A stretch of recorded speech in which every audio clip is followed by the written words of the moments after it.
We need people coming to help. The ability to bring in supplies, food, water are number one. Gas is number two. Cell service is number three. Yeah.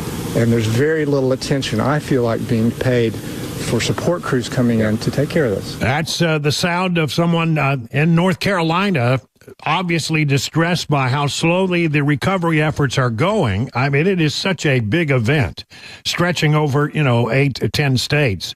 And the limitations are there because, well, the federal government is only prepared to respond so much.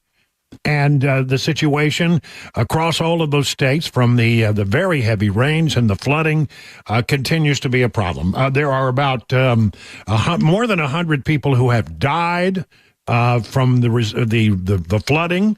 There are probably somewhere around 600 people that are missing. Now, that doesn't mean that they have succumbed to the storm, but communications are so bad, they just haven't been able to track everybody down. And right now, they say there may be around 600 people that they can't find. Will they find them? Maybe. They'll find some, probably not all. So this is a bad deal. I mean, complete cities, small communities are just wiped off the face of the map. Especially in North Carolina. We've got our own problems in eastern Tennessee, where they received, about 6 inches of rain. I've got some of the rainfall totals. It's really quite something when you really look at it. Nashville, we had 5 inches of rain. Chattanooga had about 5.25 inches of rain. Knoxville had right at 5, but East Tennessee had nearly 6 in some areas. So, that much water coming down that fast really can cause a problem. It's got to go somewhere.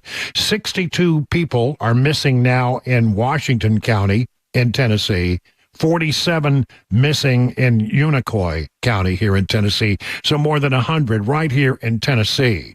The situation is really, really bad. My heart actually broke a little when I saw the mayor of Asheville, North Carolina. She appeared on Fox earlier today, and I mean, you look at her face and you could just tell she's very troubled. She's worn to a thread. These people have been up, 24, 36, 48 hours now without much sleep, trying to do what they can to set things right. And she seemed like she was at her very end. Here in Asheville, we are in need of everything: water, power, communications, you name it, food, resources for folks. Major challenge getting into this area because we have 3 of our 4 main highways into this area with failures. So it is a dire situation. We are still in an active crisis situation. I had a call on my personal cell phone last night from the president, from Joe Biden, and they are sending us Starlink trucks to help us with communications. We are having to stand up temporary cell towers in order to improve communications. Our number one need right now is water, drinking water, and then food behind that. And we have all sorts of folks that are here trying to get in or already here on the ground ready to receive help here. We have FEMA here. I've personally been in touch. I've gotten contacts from Walmart and Food Lion and other resource providers that are eager to come in here and help us, the Red Cross. And, and I want to thank everybody in our community, every volunteer, every neighbor who has been working around the clock to help our community, check on their neighbors, make sure folks are okay, and try to make contact with those who are physically cut off. There are roads washed out and no communications. We can't confirm, whether people are okay in some of the areas outside the city limits that are just cut off because of road outages, bridges out, as you've seen. Just getting to us has been a big challenge. Our state has been in constant communication with us. Our governor, Roy Cooper. What we are beginning to do, we are beginning to do water and food distribution, but we know we're going to exhaust the resources we have quickly. We've got others bringing resources into us. So I think things will start moving now, but I don't want anyone to relax or assume that we've got this. We need continuous support from the state level and the federal level, there is help arriving and already here. We're going to need more of that, as well as our private partners to help us in this recovery effort. But we're still in crisis mode, where I would not say we've begun recovery. That's Esther Manheimer, the mayor of Asheville, North Carolina, where they are just, I mean, they are in a mess. When you have 4 of the major roads that go into the town that are impassable or have had bridges that wash out, and therefore there's only one route in and one route out of Asheville right now. And I mean, when you look at the pictures, it's just heartbreaking. Here in Tennessee, on Saturday, Tennessee Governor Bill Lee and a lot of state officials, including Senator Marsha Blackburn and Speaker of the House Cameron Sexton, they went out to take a look at what's going on, flew over some of the areas, and as you might imagine, what they saw was really quite a very concerning thing. Here in the state of Tennessee alone, we have a bunch of bridges. Here it is. The storm left 14 state bridges on state routes closed. 5 of those completely gone. TDOT Deputy Commissioner Will Reed said during a news conference, that means not just repairs, but they've got to build these bridges anew, and it will be necessary to reconnect communities. TDOT has already inspected more than 100 bridges and over 36 hours, and they have hundreds more to check.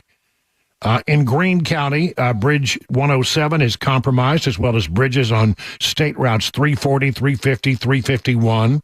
Some local bridges in the county are compromised as well. I-40, of course, is, as you know, you can't get from Tennessee to North Carolina on I-40.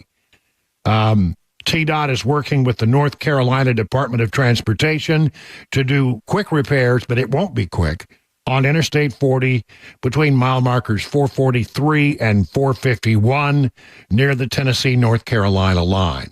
Mudslide on the North Carolina side resulted in a partial collapse of the highway. If you've seen the pictures, you know that just half of I-40 is just gone. And we began to see this last Friday, when we were looking at some of these pictures. But when you start to add to that, and then the other bridges and the other bridges and the towns that have been wiped out and all of the infrastructure that's been so severely damaged, it's going to be a long cleanup. This is not going to happen quickly. It's not going to happen quickly. And so, the situation continues to be very, very dire. Chimney Rock. Have you seen, I know, Ken Weaver, you saw this picture of Chimney Rock. Yeah. Where you see a picture of it like it was a week ago. Yeah. And then taken from the exact same vantage point, you look at Chimney Rock and it's just gone. Yep. It's no longer there. It's just a mud hole. And you say you were been to that community. Oh, my phone is full of our family's vacation there at the start of this summer. And there's one photo I have of all 4 of us sitting there eating right there on the river that has completely wiped out several of those restaurants and little shops and breweries and wineries there along that road there in Chimney Rock, that they're completely gone. Yeah, no sign, and not even a foundation left. Not even a foundation left. And the thing about that place there, Brian, is what you do is you rent a house across the river, and then you're kind of in the mountains. Well, you're cut off by that river, only, now you're cut off because the river is almost a lake in some places. Right. And there's mud. There have been landslides that have taken out all the bridges. So all of those vacation spots, they're on the other side of where that strip is. They are completely stranded. Yeah, and that's a lot of the people who are missing. They're up in the mountains. They're up in the hills, right. And they can't get in, and there's no cell service, right? Because you can't. It's like, charge up yourself. Probably no power. Right. So you're without power, without cell service, and probably a lot of these people, these 600 people that are missing, are people who are up in the hills, up in the mountains. This is a lot of this is in Appalachia, for example. So those people are up there. They're probably okay. They're probably of pretty stern stuff. They're going to be all right, but you don't know if they're okay or not, and you can't reach them. There's just so many people that need to be reached right now, and only so many helicopters and only so many rescue people can go into an area right now. If you send too many people in there, they become a problem because you not only have to support the town, which has been wiped out, but then you have to support the people who have come to help, and it really begins to be a problem. The thing, then I'll get into this in a moment, but the thing I keep coming back to is, you need always to be prepared to go 36, 48, I think 72 hours. Because, the federal government, it takes a while for them to get there. Even if everything is working optimally, it takes a while for them to get there. And if you've never been in a situation where you've lost power for a very long time, that's really quite something. Donald Trump, he says that, he's trying to help as best as he can. But he said he's hearing reports that, like, for example, the governor of Georgia yesterday was having trouble getting the president on the phone. They're not being responsive. The federal government is not being responsive. But they're having a very hard time getting the president on the phone. He won't get on, and of course the vice president, she's out someplace campaigning, looking for money. So they have to be focused over here. This is a really bad one. It's a bad one. It is a bad one. And the president of the United States today made a little statement. I mean, I quite frankly was quite concerned about our president because he barely got through it, coughing and choking, said he had some kind of cold, but he was able to say a few things. And as he left, somebody asked him, I think, a pretty pertinent question. Why weren't you back at the White House with the vice president working on this yesterday? Because he was not. He came back in late, I think, last night. And he was not at the White House yesterday when there was so much of this going down. He got a little snippy with the reporter. On the hurricane, Mr. President, why weren't you and Vice President Harris here in Washington commanding this weekend? I was commanding. I was on the phone for at least 2 hours yesterday and the day before as well. I commanded. It's called a telephone. And all my security people. Yeah. But, does it sound to me like he seems that like 2 hours is enough time to commit to this? I was on the phone for 2 hours. In a disaster like, and this is a huge disaster. It seems like to me, you'd go into 24-hour crisis mode. You'd be sitting at your desk talking to everybody that needs to be, heard from, that you need to hear from, and everybody you need to reassure and find out what their needs are. A couple of hours here and a couple of hours there, that doesn't seem like quite enough given the disaster and the size of this disaster that we're dealing with. But that's what you get with him. Quite frankly, he barely made it through the press conference today. Did you see that? Anybody? I didn't see it. He was hacking and coughing and seemed to be really struggling to get through the press conference. It was really, I think, very concerning. So we continue to watch everything that's going on there. It's going to be one of these things. 1 or 2 days from now, the pictures will stop coming on your TV set. But for the people in these areas where they've been so hard hit, it's going to be a long haul. And it's my hope that people don't walk away from this disaster and covering it as reporters, because I'm telling you, this country, I don't think really understands just how terrible this particular disaster is spread out over so many states and so much damage, so much loss. And chief, among them, we've actually lost quite a few people. It's a bad one. It's a bad one as they go. 22 minutes past the hour. Hey, what's up, guys? This is Matt Murphy for Members Nutrition. I want to tell you about the Members Nutrition difference, and I want to encourage you to go over to the Members Nutrition website. Number one, they believe at Members Nutrition that they can sell vitamins and supplements at a lower cost point, and they're doing it every single day at membersnutrition.com. Number two, they want to make these products right here in the United States of America, not from some overseas company, and they do that every single day. I encourage you to go to membersnutrition.com. You'll get 50% off your purchase price at checkout. You don't have to put in any codes. Just go to membersnutrition.com. Once again, membersnutrition.com.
Hurricane Helene, we have a heartbreaking story about a group of Tennessee workers missing since Friday.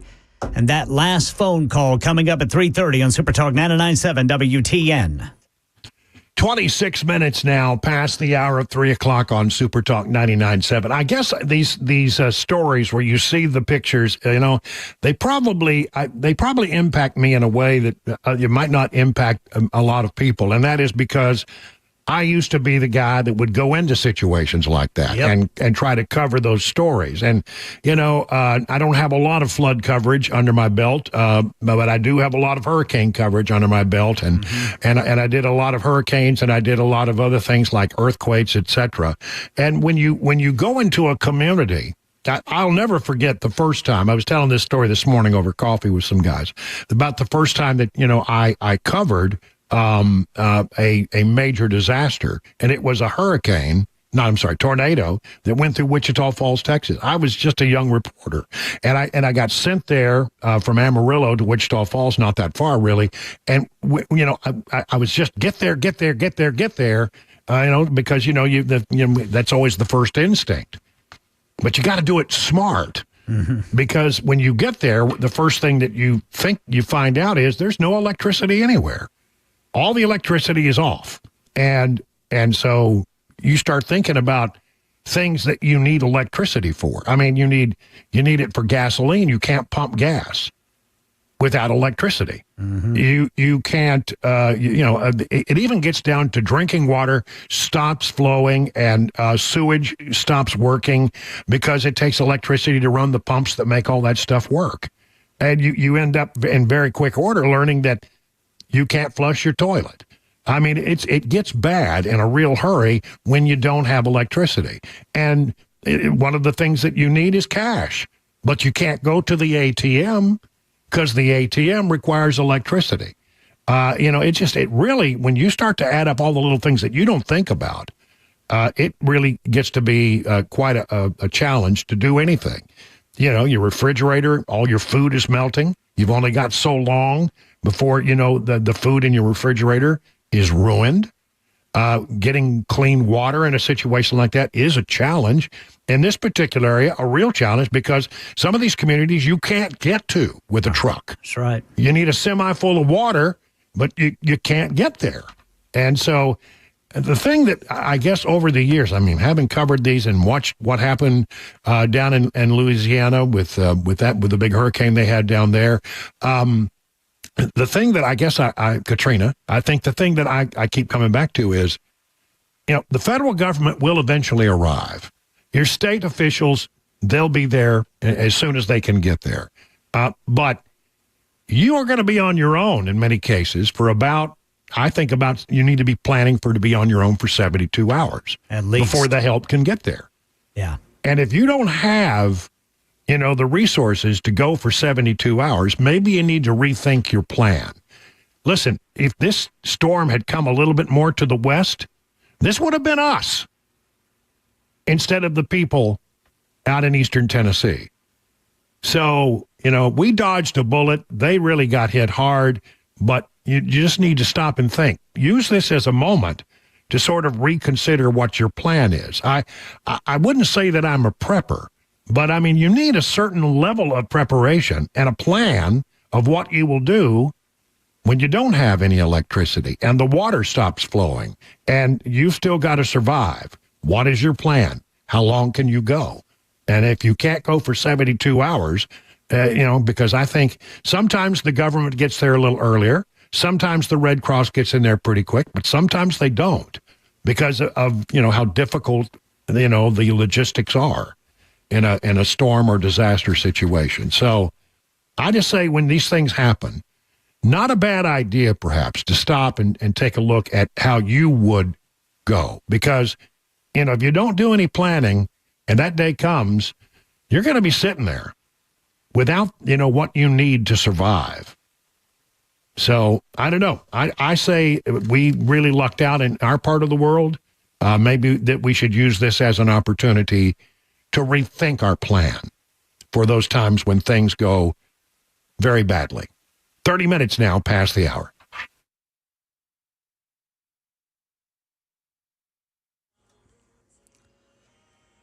.30 on the dot. I'm Ken Weaver with your top stories. We've got the full forecast and traffic coming up in 5 minutes. And, of course, we're keeping you up to date on the aftermath of Hurricane Helene and its devastating impact on several states. The death toll has climbed to 121 now.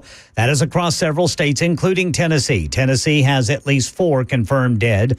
Hundreds are missing. And here's Channel 4's Dryden Quigley on the story of 4 workers in East Tennessee. 4 of those missing from Impact Plastics and Unicoi are these women who come from a tight-knit Mexican community. They say they were told 4 bodies have been recovered, and they're waiting to hear who they are. For Guadalupe Hernandez, she says her sister, Monica Hernandez, went to work on Friday morning as usual. She then received a call from her around 10:30 saying Monica was in the factory and it was starting to flood. During the call, her sister says she said goodbye to her children in case she couldn't be saved. She says the water started to get in. The only thing she told me was she was standing on top of her van and then she had to get on top of a trailer. That's the last thing she told me. Now, the family tells Channel 4 they were told by police it could take 3 days to positively identify those 4 bodies. Meanwhile, more than 150 people are unaccounted for across several counties in East Tennessee, but authorities believe many are safe, just unable to identify themselves due to limited cell service and infrastructure damage. The Biden administration says it's imposing new, tougher asylum restrictions beginning tomorrow, building on a policy that has been in place at the southern border for the past few months. Here's Stephen Portnoy. The new rules will keep asylum access blocked for longer periods of time when illegal daily crossings remain high. The restrictions that have been in place since June were to be lifted if and when daily crossings dropped below 1,500 people per day for a week. Going forward, crossings will have to stay below 1,500 per day for nearly a month. Previously, only migrant children from Mexico were included in the count, and now the Biden administration will count all minors toward the total. That is the latest news. Traffic and weather next. I'm Ken Weaver, WTN News.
Let me tell you about the folks over at the Wellness Institute of Nashville. That's in good people down there. I've been going there for some time now. Little problem in the neck, lower back, and they have absolutely solved my problems. I mean, what they have is this non-surgical spinal decompression. Now, if you've never gone through that process, I got to tell you, it is really actually, I find it quite relaxing. I sometimes even nod off during the treatment. But you go there, you go through this whole process, and what you find is that, you're going to feel better. You go in, see the doc, and see what kind of, suggestion that they have to make for you. And then you'll get your plan, and you're going to be able to go through the entire first appointment if you're a new patient for only $23. And then after that, they got half off specials on the spinal decompression. So listen, the Wellness Institute of Nashville, I highly recommend it. They are a good company, good people. Dr. Kevin Mitchell and Dr. Ashley will take good care of you. Learn more by going to their website, painisbad.com.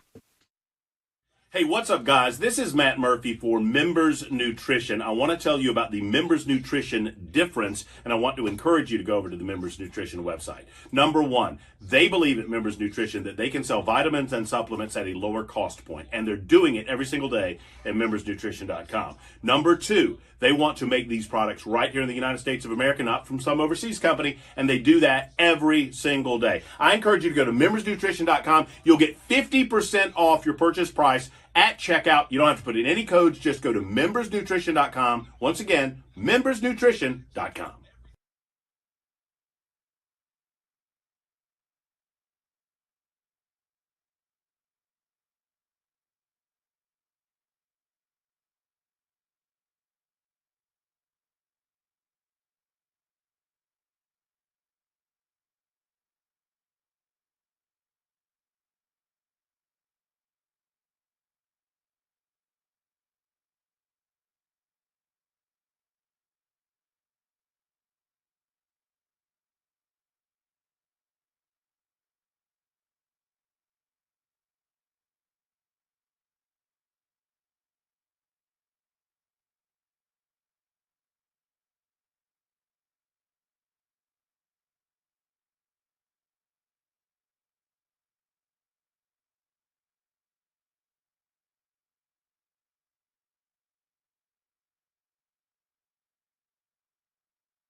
It is 38 minutes now past the hour, 3 o'clock on Super Talk 99.7. I'm Brian Wilson, your friend and radio buddy. Hey, listen, I happened to find this out the hard way today. Apparently, there are quite a few Verizon customers, wireless customers, who are experiencing problems. And it's happening here in the Nashville area for sure. I mean, I haven't been able to talk to Cabana Wife all day. Really? I mean, usually by now we have 3, 4, 5 phone calls, but no, haven't. And our text was working, but the phone calls won't go through. And there's like more than 100,000 reports of outages, and I'm looking at the Verizon outage map now, and it almost looks as if part of the worst areas, of course, are in the flood zones. Where we had so much of that rain and a lot of the power is out. Cell service, if I remember correctly, I'm told they have a battery backup system. So if it's a short power outage, the battery backup kicks in. And then if the power comes back on, then, you're good. The power doesn't come back on after a certain point, the cell phone towers start to die. They just go down because there's no power to them and the batteries have run out. So that's part of it. I don't know what's going on here in Tennessee, but seriously, Verizon having a real serious problem today. So if you've been having Cabana Wife say, well, do I need to go by and see the people at Verizon? I said, don't think it'll help. Don't think it'll help. No, probably not. No, but anyway, so you may be experiencing that today, and so be aware you're not alone. A lot of other people are experiencing that. In some business news, we got this big dock workers walkout, which is, I think, potentially goes into effect tonight at midnight. Yeah, midnight tonight. This will affect every major port on the East Coast and in the Gulf of Mexico. And so all the way from Maine down to Texas, this is going to be a problem.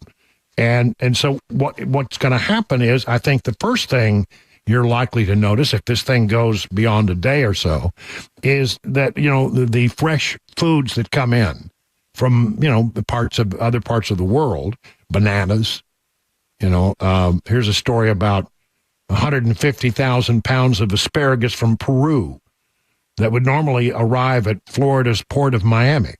So, I mean, some of those things are going to show up. First of all, you'll notice them at the grocery store, that certain fruits and vegetables, some of your foods are just not going to be there. And so, if they can get it in, that's good, but they may not be able to get it in. 45,000 dock workers, and they're pushing for a 77% increase in pay. And I worry about the combination of all of the damage that's been done by the flooding and the hurricane. And then right on top of that, a dock workers walkout, which will have an impact on business and all kinds of things. I've been told not to worry about Christmas stuff because, knowing that this might be a possibility, most of the major retailers pushed forward getting their stuff in. But toward the end of Christmas, it might get a little thin, if you're looking for something that's, imported. We get, the ports handle 74% of the seaborne wine imports. What?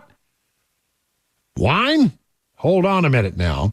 75% of banana imports, 89% of salt used in chemical manufacturing comes in through the Port of New York and New Jersey, the third busiest container seaport in the country, handle the equivalent of more than 420,000 imported containers in July. Port of Baltimore, I knew this, largest gateway for automobiles and light trucks. Like in the month of July, they processed more than 34,000 new vehicles that came in through the Port of Baltimore. All told, they say we could be talking about a $4 to $5 billion economic hit for every day that the ports are closed. So there's, and President Biden has said, are you going to get in here? Because he could order them to stay going, but he's chosen not to do that because they need the union vote in this election. And so then the next thing that happens is the truckers have nothing to truck and the trains have nothing to carry.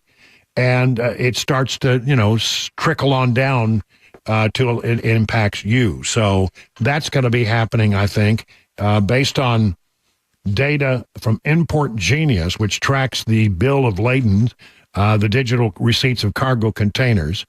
A total of 54,456 20-foot equivalent trailers arrived on Friday at the 14 ports operating under the master contract for the International Longshoremen's Association and the U.S. Maritime Alliance. And the approximate value of that freight is upward to $2.7 billion. When you start taking that kind of stuff and saying it's just not coming in, remember COVID, we had some problems with some of the shipping that came into this country from our supply chains, and it had a real impact. Do you remember when we went to the grocery store and there were things that you just couldn't get anymore? You remember how that all went back during COVID? Well, I think we could be in for that again. And it comes during an election year. And as I said, Biden was asked today, will you order them to go back to work? And he said, no, he wasn't. There's something called the Taft-Hartley Act, which would give him the authority to order them back and to have a cooling off period. But he said today, no, he believed in collective bargaining. And the main reason is it's an election year. Democrats need the vote of people in unions, and these unions are the unions that vote Democratic. So we're getting ready for a major shutdown in the economy, it would seem. Get ready. What can you do? You can't stock up on bananas. They only last so long, I don't know what to tell you. And then I saw this story today, and I thought it was very interesting, given our continuous coverage of electric vehicles and how electric vehicles, they're just not selling them. Listen to this. Ford Motor aiming to boost sales of its electric vehicles by addressing potential customer concerns through a new program that includes free home charging, installation, and other benefits. How about that? The Ford Power Promise begins tomorrow for customers who purchase or lease a new Ford EV, such as the F-150 Lightning or the Mustang Mach-E crossover. Part of the goal is to relieve financial burdens of people who decide that they want to try an EV, but they need a home charger system, right? The program seeks to educate EV owners about the transition. We're going to grow our business, but the best way we can grow our business is to serve our customers well. So they're making plans to say, we'll help you get the charger up and running at your house.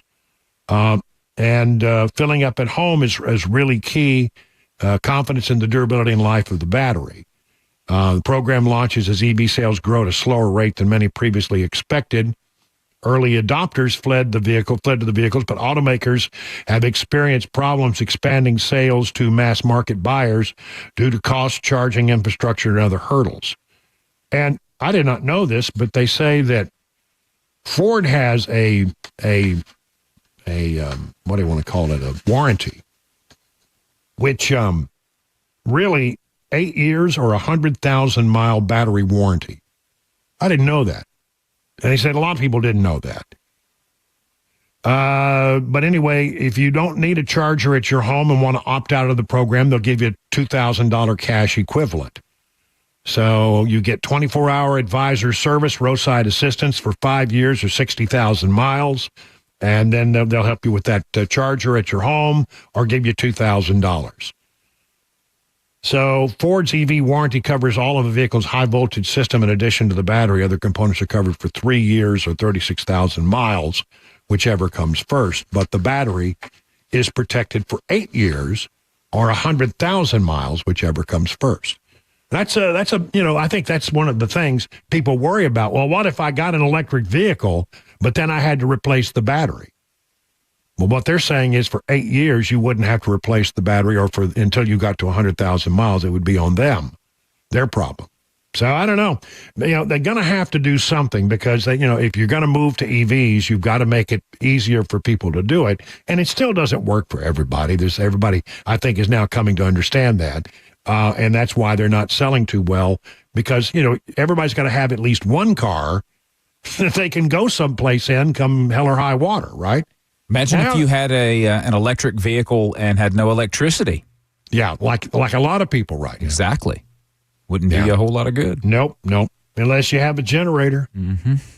And you're going to be using that to power more important things, I would think. Like your refrigerator, right? And your sump pump. People forget about the sump pump if you have a basement. Yeah. I used to, if everything went down, when I lived in Maryland, I had a basement. If everything went down in a big, heavy rain, we're talking about a lot of rain, the only thing that I made sure was powered by the generator was the sump pump and the refrigerator. Mm-hmm. The rest, gravy. It'll be all right.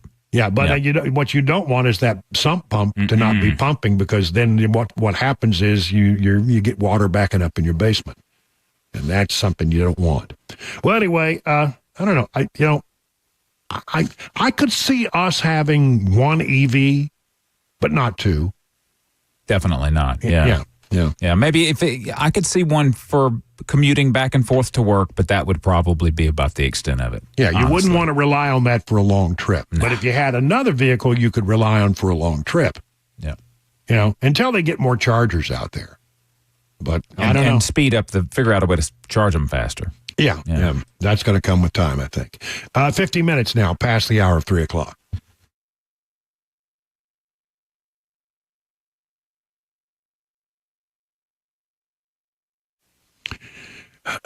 We've really had sort of the worst kind of weather you can possibly have on the foundation of your home. First, we had a long, long dry spell, and that's not good. And then it's followed by a lot of rain.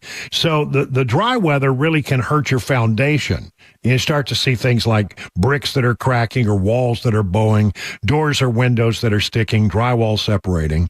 And then when the water comes, you got to check your crawl space. That's a waterproofing issue. Well, listen, whether it's a foundation repair or waterproofing, the folks that you want to turn to are United Structural Systems. They've been around since 1994 in this area, the gold standard for this kind of work. They've serviced more than 25,000 satisfied residential customers. So if you think you've got problems with your foundation, in fact, they're coming out to do a little work on my house in the next few days, or you got water in your crawl space or water in your basement, give them a call real quick, 615-488-7855. And don't forget concrete leveling. It's better to replace it than to raise it. Cheaper, too. 615-488-7855. Learn more at USSTN.com. Hey, it's Dan Mandis, and I am so glad that California Closets has fixed my closet catastrophe. After exact measuring and planning, they came over and got to work. Yeah, once it was all plotted out on their 3D CAD system, the pieces are measured, cut, and precisely installed into my space. It was clean, fast, and professional, and above all, my new closets look and function great. Now, this was my dormer, and now this is my new dormer thanks to California Closets. Look at all of this added space for shirts and shoes, you name it, and it is cut so precisely, simply amazing. And my old closet that has now been reborn as the ultimate in style and functionality, making the best use of the space that I had. They can work on just about anything: bedrooms, garages, home offices, closets, pantries, and so much more. Find them online, CaliforniaClosets.com, and see what they can do for you. You can schedule a free design consultation. Mention my name, CaliforniaClosets.com.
Hurricane Helene has left simple, everyday tasks impossible in East Tennessee. And you're going to hear about one of those tasks that used to be so simple coming up at 4 on Super Talk 99.7 WTN. All right. Thank you, Kid Weaver. Taking a look at the markets today, everything's in the green, but just barely. Dow Jones Industrial up 17. S&P 500 is up 24. The NASDAQ is up 69. But really, when you look at it, this is the end of the month and the end of a quarter. And it hasn't been too bad. What's going on and how's this driving the markets? What's driving the markets today? Let's check in with John Maxon over at Beacon Capital Management. Hello, John. Hey, good afternoon, Brian. Yeah, a pretty light day in terms of data on the market. In fact, the market was down a little bit, and usually September can be a negative month, but this year it actually ended up positive. The S&P setting another record today. Really, the big news today was Chairman Powell came out and spoke at a conference, and he really pointed to less aggressive rate cuts in the future, which the market interpreted that the economy is stronger than maybe that they had thought previous to that. So obviously we're going to watch that moving forward. As the week picks up, a lot of data that's going to come in. Manufacturing tomorrow, along with job openings and a big employment or payroll report on Wednesday. So all that's going to play into what the Fed's going to do and really direction of the market. So the data really starts to pick up tomorrow. All right. Thank you very much, John. Listen, find out all about the things that John Maxon and the other folks at Beacon Capital Management can do to get you headed in the right direction for retirement. Just go to their website, askbeaconnow.com. Coming up, I've got some 2024 numbers that look a little better for Donald Trump. Wait till you hear this. It's all coming up in the next hour right here on Super Talk 99.7.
Four o'clock on the dot. I'm Ken Weaver with your top stories. Got the full forecast and traffic in 5 minutes. Right now, Hurricane Helene is blamed for 121 deaths across several states, including Tennessee. The White House says there are more than 3,500 federal response personnel deployed in supporting response efforts across the region. At least 50,000 personnel from 31 states and D.C. and Canada trying to restore power.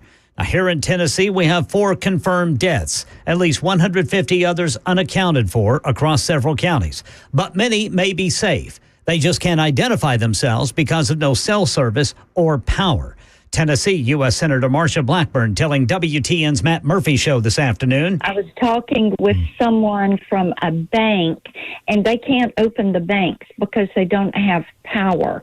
But you can't buy gas at a gas station unless you've got cash because the credit cards, the power's down. As for restoring power, Knox County Mayor Glenn Jacobs. Until the majority of the roads are fixed, the power's not going to go back on because obviously the crews can't get out for that. I'm hearing at least 2 weeks, perhaps longer on that. As of yesterday, 27 sections of TDOT roadway are closed in East Tennessee. That includes 14 state bridges. 5 of those bridges are completely gone. Well, the Biden administration says it's imposing new, tougher asylum restrictions beginning tomorrow, building on a policy that has been in place at the southern border for the past few months. Here's Stephen Portnoy. The new rules will keep asylum access blocked for longer periods of time when illegal daily crossings remain high. The restrictions that have been in place since June were to be lifted if and when daily crossings dropped below 1,500 people per day for a week. Going forward, crossings will have to stay below 1,500 per day for nearly a month.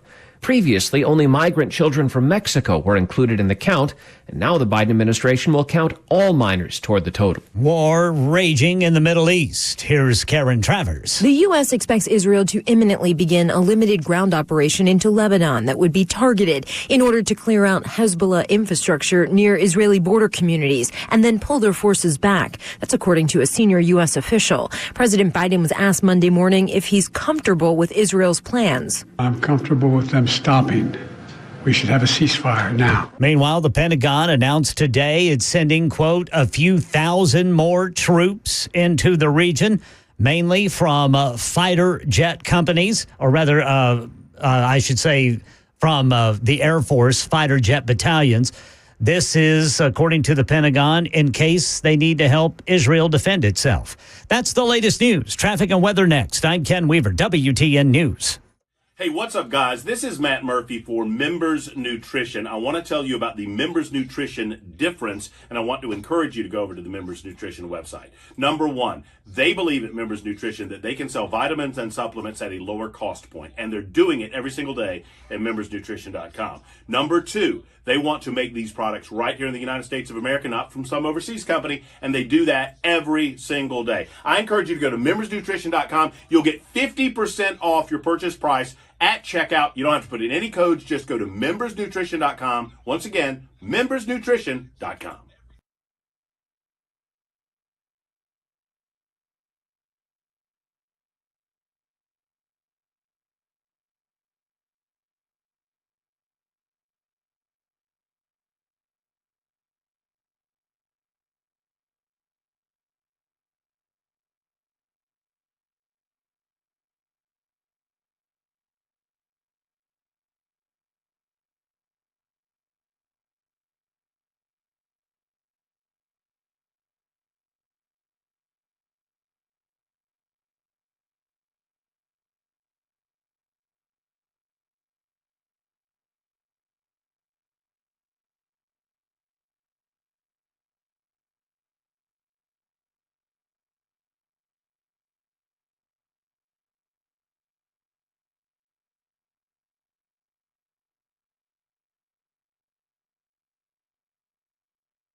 Good afternoon, everybody. 7 minutes past the hour, 4 o'clock on Super Talk 99.7. I am Brian Wilson. I am your friend and radio buddy, and you're listening to The Drive. Hour number 2 on this 30th day of September, last day of the month, last day of the quarter, and we're getting ready to head into October.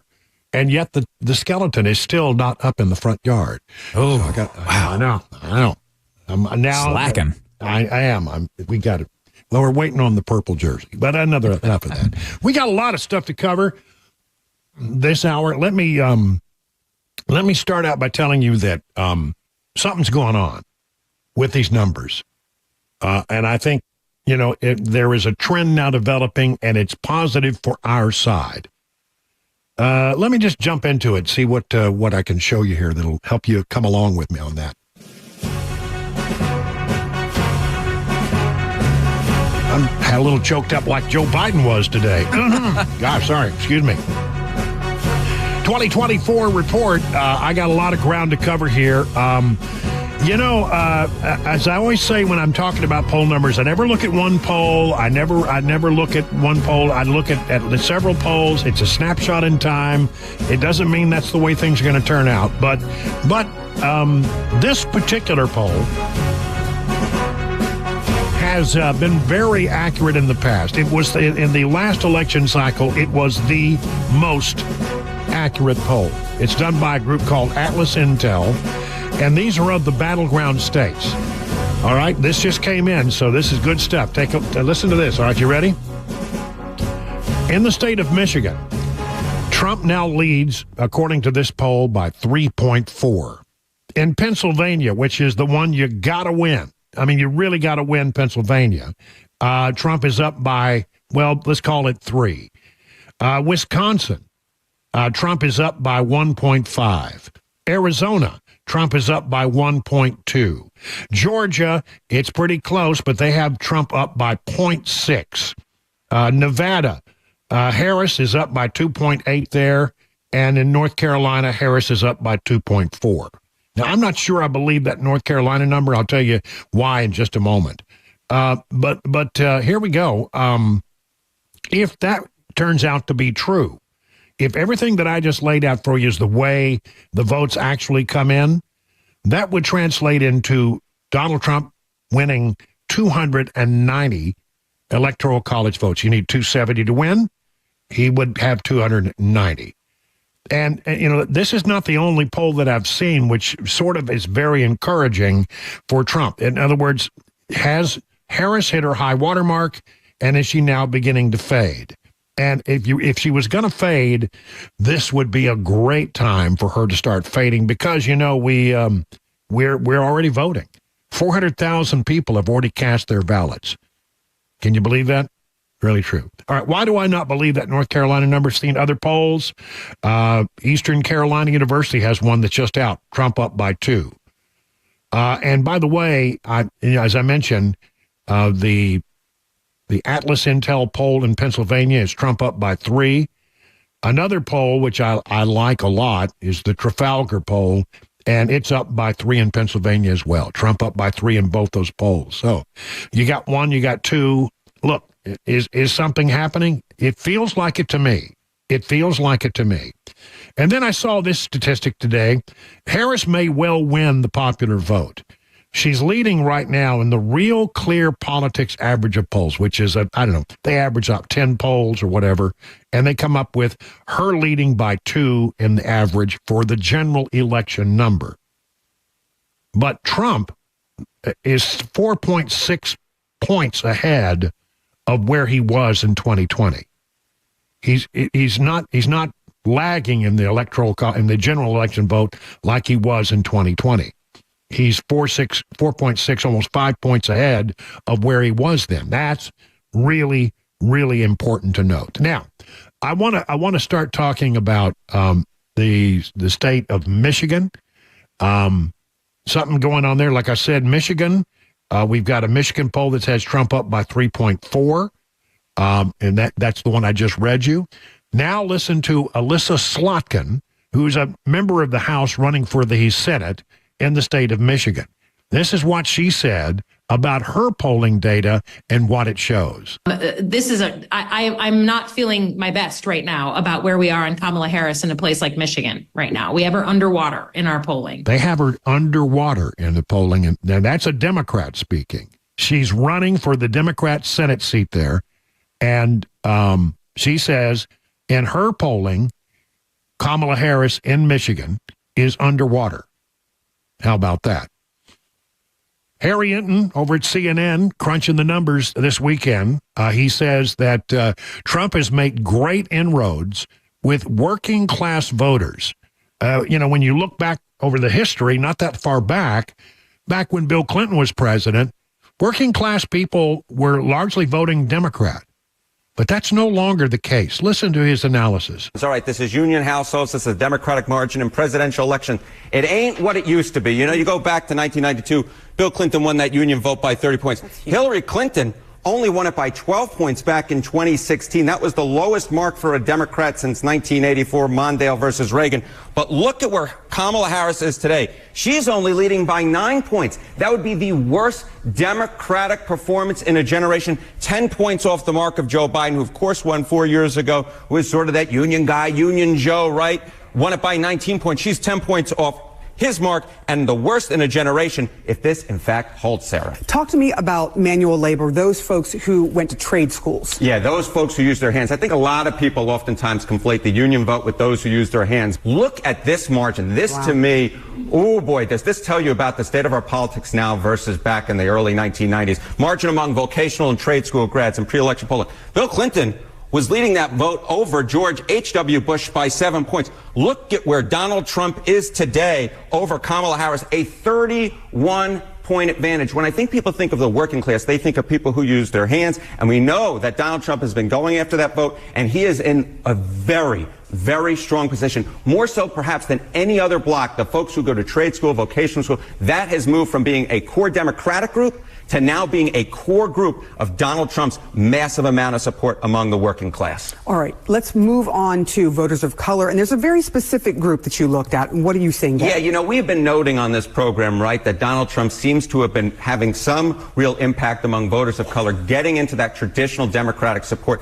And I was very interested to see this because we're talking about the working class, right? So this is the margin among non-college graduates, all right, the voters of color. You go back 4 years ago, look at that. Joe Biden won that group by 45 points. Look at where Kamala Harris's support is today. That lead is down 17 points to just 28 points. And I will note that the margin among voters of color who actually graduate college has only been changed by 5 points. 5 points compared to 4 years ago. The reason Donald Trump is doing so well amongst voters of color is because he has really gone in and grabbed a lot of voters that he didn't previously have among those who didn't graduate college. And this is part of a larger trend that we're seeing throughout our politics, Sarah, in which Republicans, specifically Donald Trump, is doing very, very well among working class voters, whether they were in unions, whether they went to trade school, or whether they're voters of color. The fact is Donald Trump seems to have gone into a hotbed of traditional Democratic support and made a lot of movement in ways I don't think a lot of people would have thought when he went down that escalator just back in 2015. I mean, how about that? So, I mean, all that is really, really good when you start to look at, where working people are. They are they were once, the stronghold of the Democrat Party.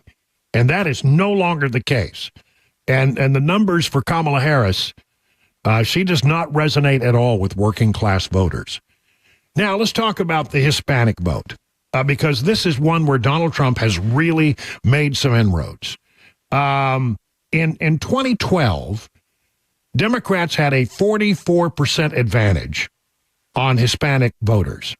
In 2016, Democrats had a 38% advantage. In 2020, Democrats had a 33% advantage. Right now, Democrats have only a 14% advantage. So we've gone from 44 in 2012 to 14. That's a 29-point drop in Hispanic support for Democrats. More on that from NBC's number cruncher, Steve Kornacki. The biggies. These are the ones that Hispanic voters are saying are the most important to them. Economy, small advantage Trump, inflation, 9-point advantage. And how about that? On the border and on immigration, Donald Trump with a double-digit advantage. Hold on a minute. Hispanic voters. I mean, did the Democrats just get this horribly wrong? Did they think that, well, we're going to let all of these illegal aliens in, and that's going to help us with the immigrant vote and with the Hispanic vote? Oh, they'll love us for this. They'll love us for this. Not so much. I mean, it really has turned to be a real advantage for Donald Trump. His positions on immigration, even among Hispanics. 13 points in our poll when asked who would be better on this issue. Hispanic voters are saying it's Donald Trump, and that is part of a broader shift here on basic attitudes among Hispanic voters toward immigration. There's something bigger and broader going on here, and I think you can see it finally with this. We ask a basic question of Hispanic voters: which party do you more identify with? 37% now say Republicans, 49% say Democrats, but again, look at how this has shifted in just the last dozen years. In 2012, this was a 41-point advantage for the Democrats. It has come all the way down to 12 points, Kristen, a 29-point drop in terms of that gap there on which party Hispanics identify with. I mean, something is happening. And I like the trends that I'm seeing. Now, look, maybe, the pollsters have it all wrong. You never know. But what I have seen is I saw after Joe Biden went out and Kamala Harris became the nominee, there was a euphoria among Democrats. Oh, at least it's not going to be Biden. And they immediately glommed on to Kamala Harris in a big way. But as time has gone and as the ads have started to have, run in these different markets and have their impact, and as we have seen more and more of Kamala Harris, and it's just not all that impressive, I think a lot of people are now sort of trending back. Remember, we're fighting over a narrow sliver. Republicans are going to vote Republicans largely, and Democrats are going to vote Democrat largely. What will decide this whole election is probably less than 100,000 votes. Some people say 10,000 votes in some key battleground states. But I'm telling you, I like the trends. I like what I'm beginning to see here. I'm not going to get too euphoric. I'm not going to get too excited, but something is happening. If you watch this stuff on a daily basis like I do, it's hard to deny that people are starting to flow back to Trump and away from Kamala Harris. So there's that. Donald Trump, he went to the big game. I heard there was a big football game. How do those Bulldogs do, Chris? We don't need to talk about it. Oh, okay, I'm sorry. Well, that was a big game that the Bulldogs were playing. Was it Alabama? Alabama, I think it was. Yeah, I think that's who it was. And Trump was there. And when they showed his picture on the Jumbotron, people went crazy.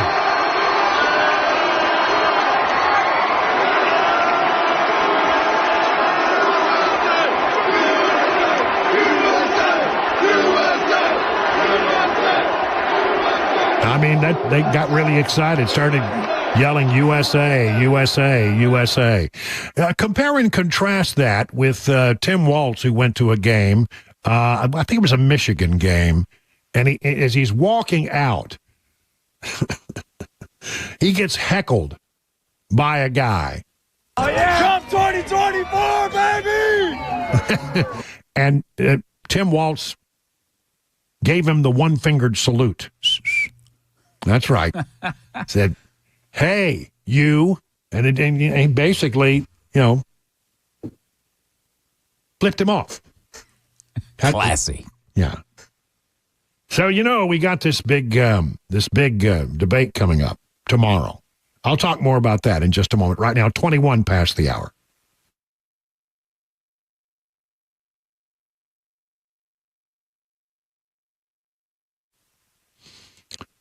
Are your retirement assets structured to minimize taxes? Hard to believe, but many hardworking Americans just like you could be overpaying on taxes in retirement. You can be taxed on your IRA, your 401k, any other tax-deferred retirement accounts. Beacon Capital Management is here to give you peace of mind. With the threat of massive tax increases just around the corner, your nest egg could be in trouble unless you take advantage of defensive tax-saving strategies now. Defend your hard-earned retirement savings by scheduling a free retirement tax reduction analysis today. No cost, no pressure, no obligation. If you've saved more than $250,000 for retirement, don't wait any longer. Schedule your free retirement tax reduction analysis from Beacon. Just call 615-488-9303 or visit askbeaconnow.com. Hey, it's Dan Mandis, and I am so glad that California Closets has fixed my closet catastrophe. After exact measuring and planning, they came over and got to work. Yeah, once it was all plotted out on their 3D CAD system, the pieces are measured, cut, and precisely installed into my space. It was clean, fast, and professional, and above all, my new closets look and function great. Now, this was my dormer, and now this is my new dormer thanks to California Closets. Look at all of this added space for shirts and shoes, you name it, and it is cut so precisely, simply amazing. And my old closet that has now been reborn as the ultimate in style and functionability, making the best use of the space that I had. They can work on just about anything: bedrooms, garages, home offices, closets, pantries, and so much more. Find them online, CaliforniaClosets.com, and see what they can do for you. You can schedule a free design consultation. Mention my name, CaliforniaClosets.com.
Everything you may take for granted is unavailable in parts of East Tennessee. We've got the story for you at 4:30 on Super Talk 99.7 WTN. All right. Want to mention that, of course, we have the big vice presidential debate tomorrow night, and we're throwing a big debate watch party. Join me and Dan Mandis and Chris Hand and Matt Murphy at Hop Springs in Murfreesboro. We'll be watching the vice presidential debate together, and we'll be joined by our friends at Fox Nation. We'll be streaming some broadcasting there before and after the debate. Now, this is tomorrow. Starting at 3 o'clock, I'll be there for the drive, and then we hang in. You never know when these guys are going to wander through. But Dan, Chris, and Matt will be entering at some point and be joining us on the broadcast. We're going to go all the way up to the debate, then we'll hang around and watch the debate, and the Fox Nation people are going to be going live on national TV both before and after the debate. So listen, details are at 997WTN.com, but you've been to Hop Springs before. Last time we were at Hop Springs, I went there at 3 o'clock. By 3:15, we had the place pretty much filled up, and it just got fuller and fuller and fuller after that. So it's going to be a good time. I hope you'll come down and join us. You asked the question, and I think it's a good question. Do vice presidential debates do they make any big difference? In the grand scheme of things, generally my sense of it is that people vote for the presidential candidate, but and to a lesser degree for the vice presidential candidate. So I don't know. But nonetheless, look, J.D. Vance, he's very good on the fly. And one hears, now you don't know whether this is just all sort of, for public consumption. Is he playing a game of rope-a-dope? Because, everybody's got a strategy. But Tim Walz has apparently told people he's not very good at debates. And he's not really expecting that he'll do all that well. But you know how that is. That could just be lowering of expectations. We don't know. But I have great confidence that J.D. Vance will be very strong. And it's going to be a great debate. And no better place to watch it, quite frankly, than with some of your friends who see the world the same way that you do. So, again, I'll be there at 3 o'clock. Hope you'll come on down and join us. Weather's going to be a little better tomorrow. That's what we've been told. I think the sun's supposed to come out tomorrow. Is that right? I think so. I believe we should see some sun, yeah. See some sun. So, it should be nice, though. Won't be as drizzle as it has been. So there it is. And this we're going to say thanks to the folks at the Glock store for supporting this. And, the folks at Fox Nation. I don't know exactly who's going to be there, but rumors are that I think it'd be something you'd like. All right. Rumor. I mean, it's rumor. I can't say that I know for sure. But the rumors I've heard are encouraging. Yeah. Going to be somebody we like. Yeah, somebody you like. Well, that's better than somebody we don't like. That's exactly right. So anyway, I'll be there live and doing the whole show, and we'll see you. Details at 997WTN.com. Well, you never know how these things are going to go, but, it's always good when all of the guys get together. We don't do that very often. And every time we get together, we have a good time. I mean, the other day, last time we were down at the thing in Mount Juliet, and I walked away not only with new friends, but a cat head. Not a real cat. Not a real cat head. Not a real cat. That. No, it's like a mascot cat head. Which I'm really trying to figure out how much. See, I talked this guy out of it because it was a black cat, and I'm going to my high school reunion later this next month. And we were the Permian Panthers, and to me, this black head, mascot head, looked like a panther. Yeah. So I said, I got to have that. And so he let me have it. He just gave it. He said, I got to give it back to him when I get done. So now the question is, how am I going to get this all the way to Texas? I mean, I'm thinking maybe I'd just box it up and ship it to a friend. You could do that. Yeah. Or I could check my luggage and just try to get through the TSA with a gigantic cat head. I was just going to say, just wear it through the airport. Yeah, try that. Just tell people I'm a furry. Excuse me. Excuse me. Today I'm identifying as a furry. That's right. I identify as a black cat. Now, point me to your nearest litter box, please. That's right. Start hissing at people. I might just actually give that a try, see what happens. Yeah, let's just let us know what happens. Have Cabana Wife take some video. Yes. I'm sure it'll be just fine. I'm sure the TSA will be very amused. Yeah. It is 30 minutes now past the hour. Time for the news.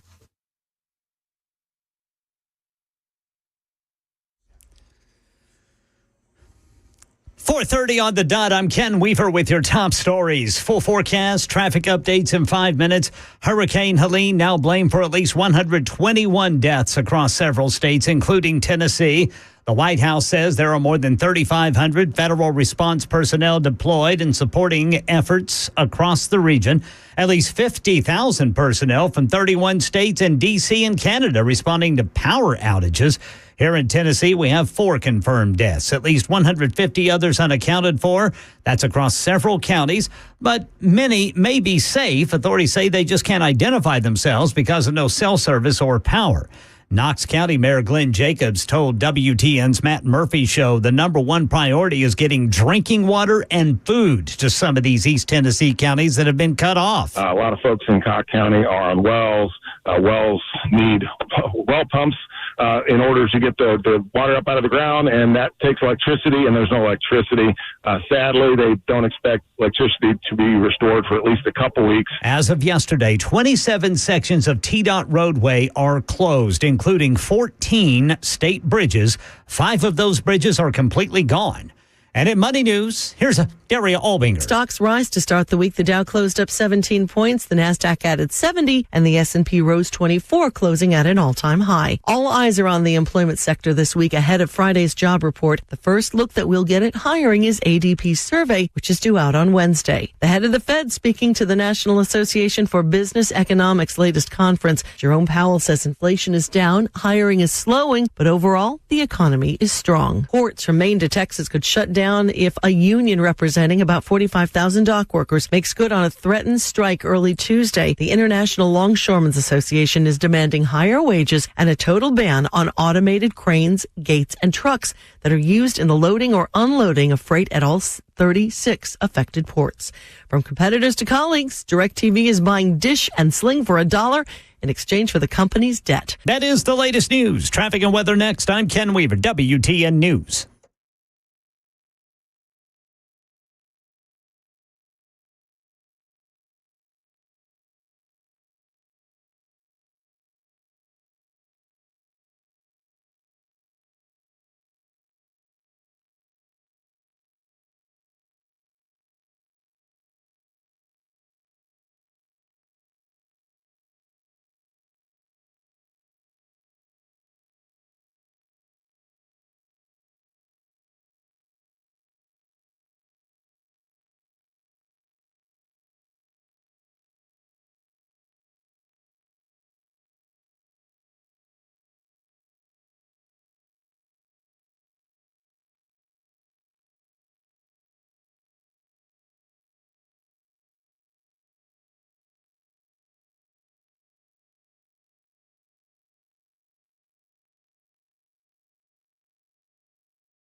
Hey, listen, there are no pills or spinal creams that could open up your spinal disc and take the pressure off your nerves. You have 2 choices, surgery or non-invasive spinal decompression. Now, I chose non-surgical spinal decompression at the Wellness Institute of Nashville. What you got there, state-of-the-art facilities, high-tech equipment. They offer the latest non-surgical techniques. And because getting better is so important to Dr. Kevin Mitchell and Dr. Ashley, they're offering half off spinal decompression treatments and half off the KT knee machine.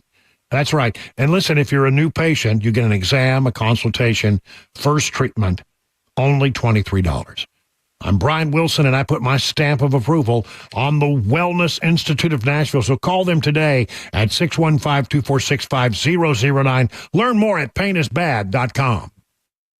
Hey, what's up, guys? This is Matt Murphy for Members Nutrition. I want to tell you about the Members Nutrition difference, and I want to encourage you to go over to the Members Nutrition website. Number one, they believe at Members Nutrition that they can sell vitamins and supplements at a lower cost point, and they're doing it every single day at membersnutrition.com. Number two, they want to make these products right here in the United States of America, not from some overseas company, and they do that every single day. I encourage you to go to membersnutrition.com. You'll get 50% off your purchase price at checkout. You don't have to put in any codes. Just go to membersnutrition.com. Once again, membersnutrition.com.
It is 37 minutes past the hour of 4 o'clock on this Monday, September 30th, last day of the month, last day of the quarter. How you doing out there? Everybody getting home safely? You know what? I didn't like it when it was hot and dry.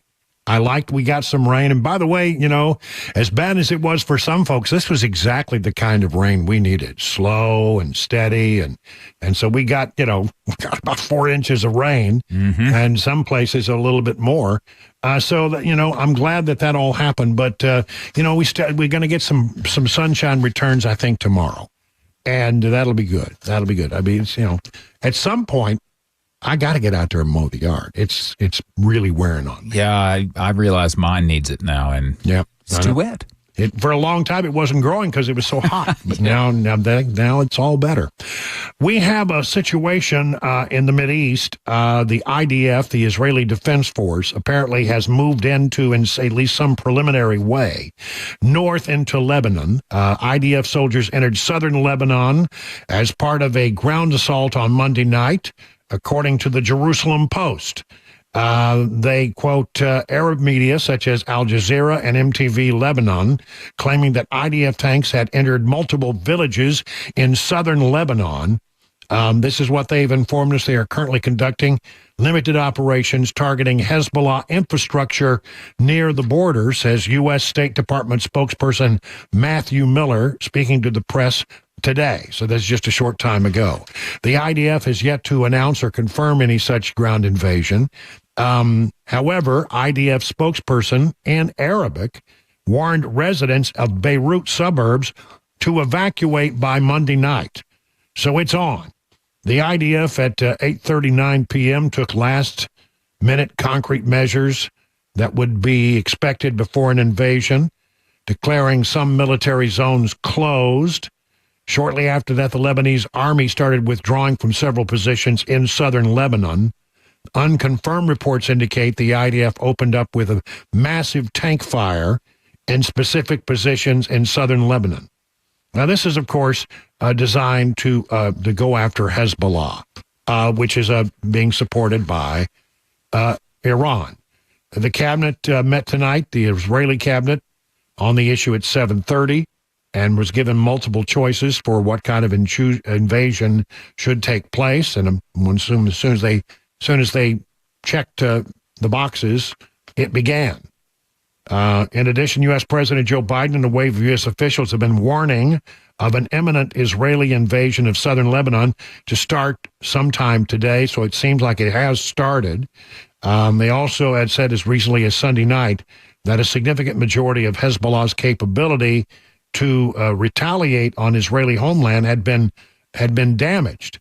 So they expect that there won't be much of a backlash once this happens, because the Israelis had softened the battlefield in advance of going in. By the way, it's not only Hamas to the south, Hezbollah to the north, but to the east, it's the Houthi rebels. And the Israeli Air Force struck at Houthi targets in Yemen in what was said to be an extensive operation. See, what they wanted to do is they wanted to put, the Houthi rebels out of commission. By the way, they're the ones who are firing on us, the United States, in the region. We got 40,000 people. We got aircraft carriers. We had all kinds of stuff there. And they have been coming after us, not successfully, but still trying to come against us. And the Israelis did not want the Houthis, trying to take advantage of the fact that, the Israeli military is tied up north, and therefore might be a good time for the Houthis to launch rockets into Israel from the east. So they went in and took out some Iran-backed Houthi targets on Sunday. According to Newsmax, Supreme Leader Ayatollah Ali Khamenei of Iran has been taken to a secure location inside Iran amid heightened security. This is according to sources talking to Reuters, a day after Israel killed the head of Iran's backed Lebanese group Hezbollah in a strike in Beirut. The move to safeguard Iran's top decision maker is the latest show of nervousness by the Iranian authorities as Israel launched a series of devastating attacks on Hezbollah, Iran's best armed and most well-equipped ally in the region.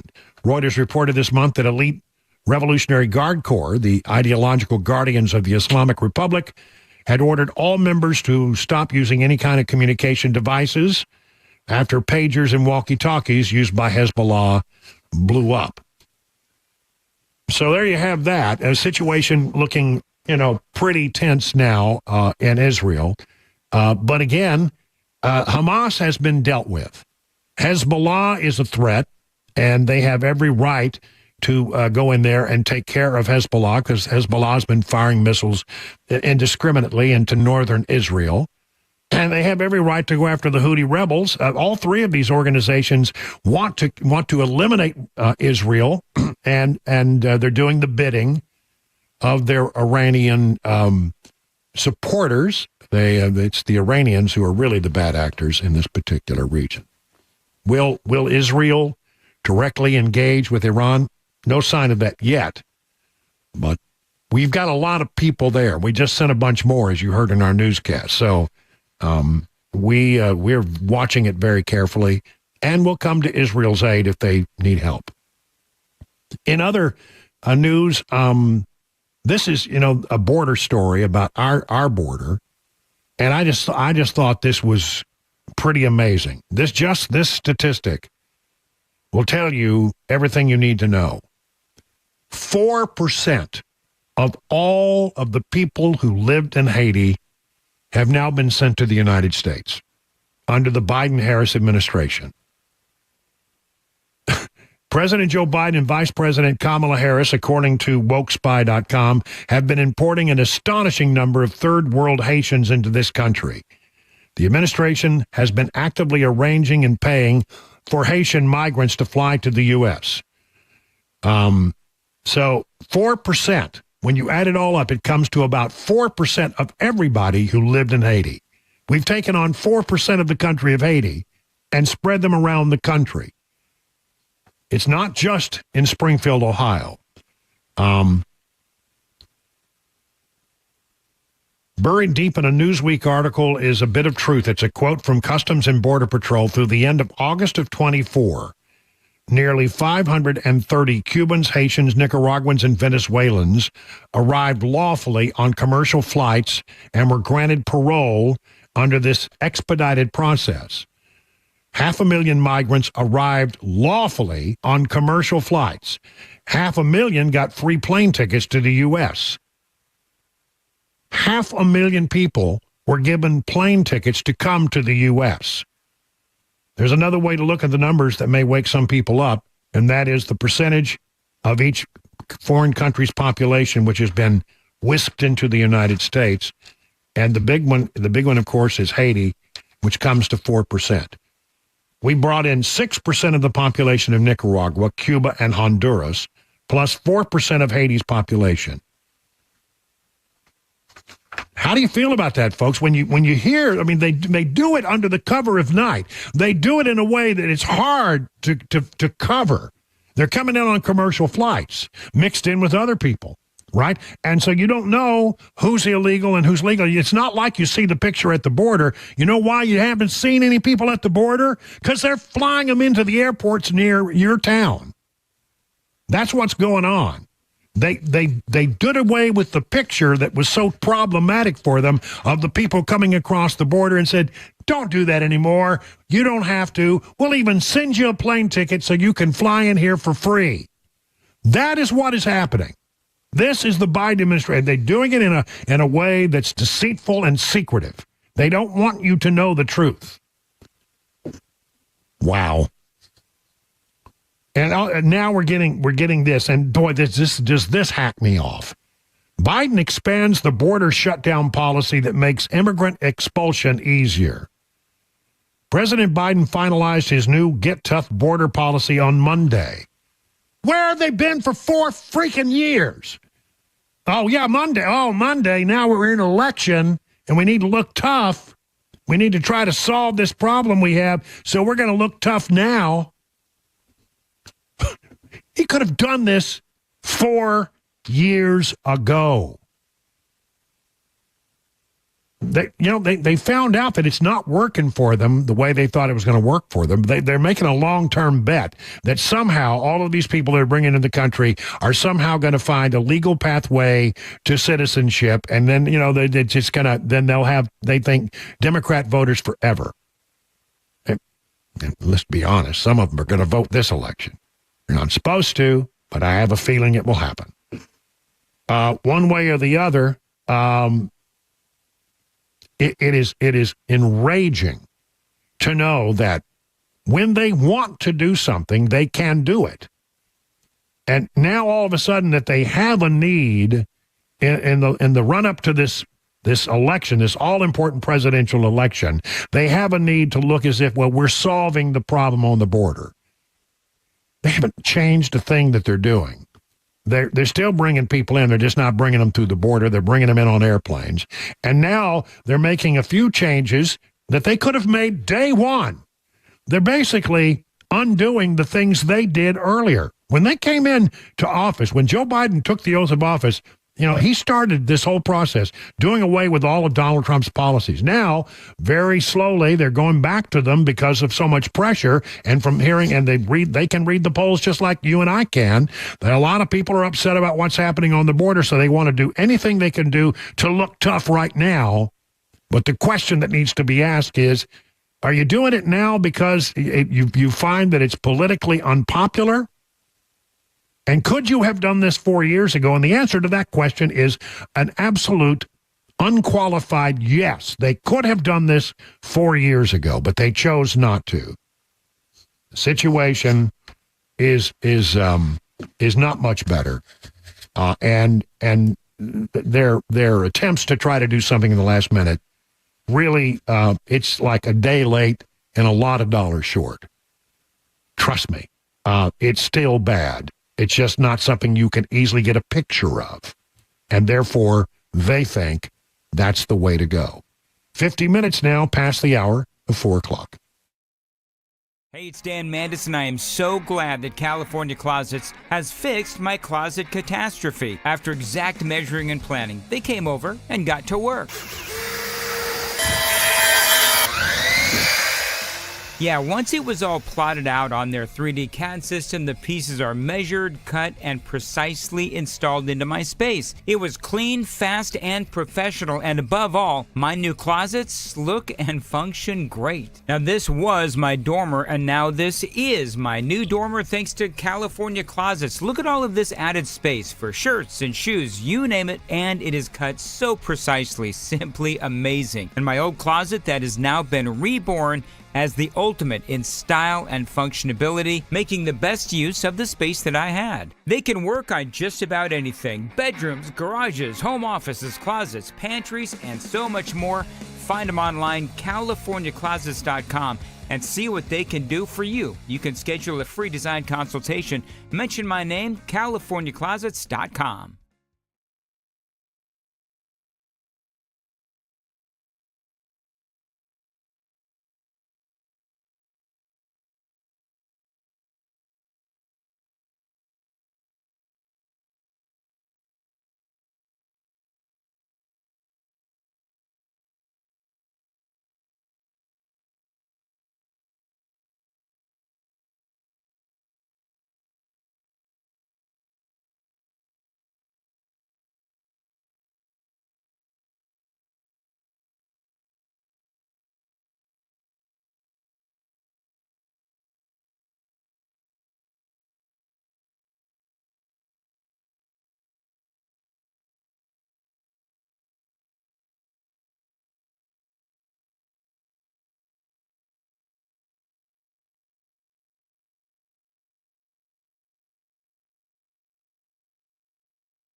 Massive effort underway to provide simple things. Well, at least things we take for granted. Food and drinking water.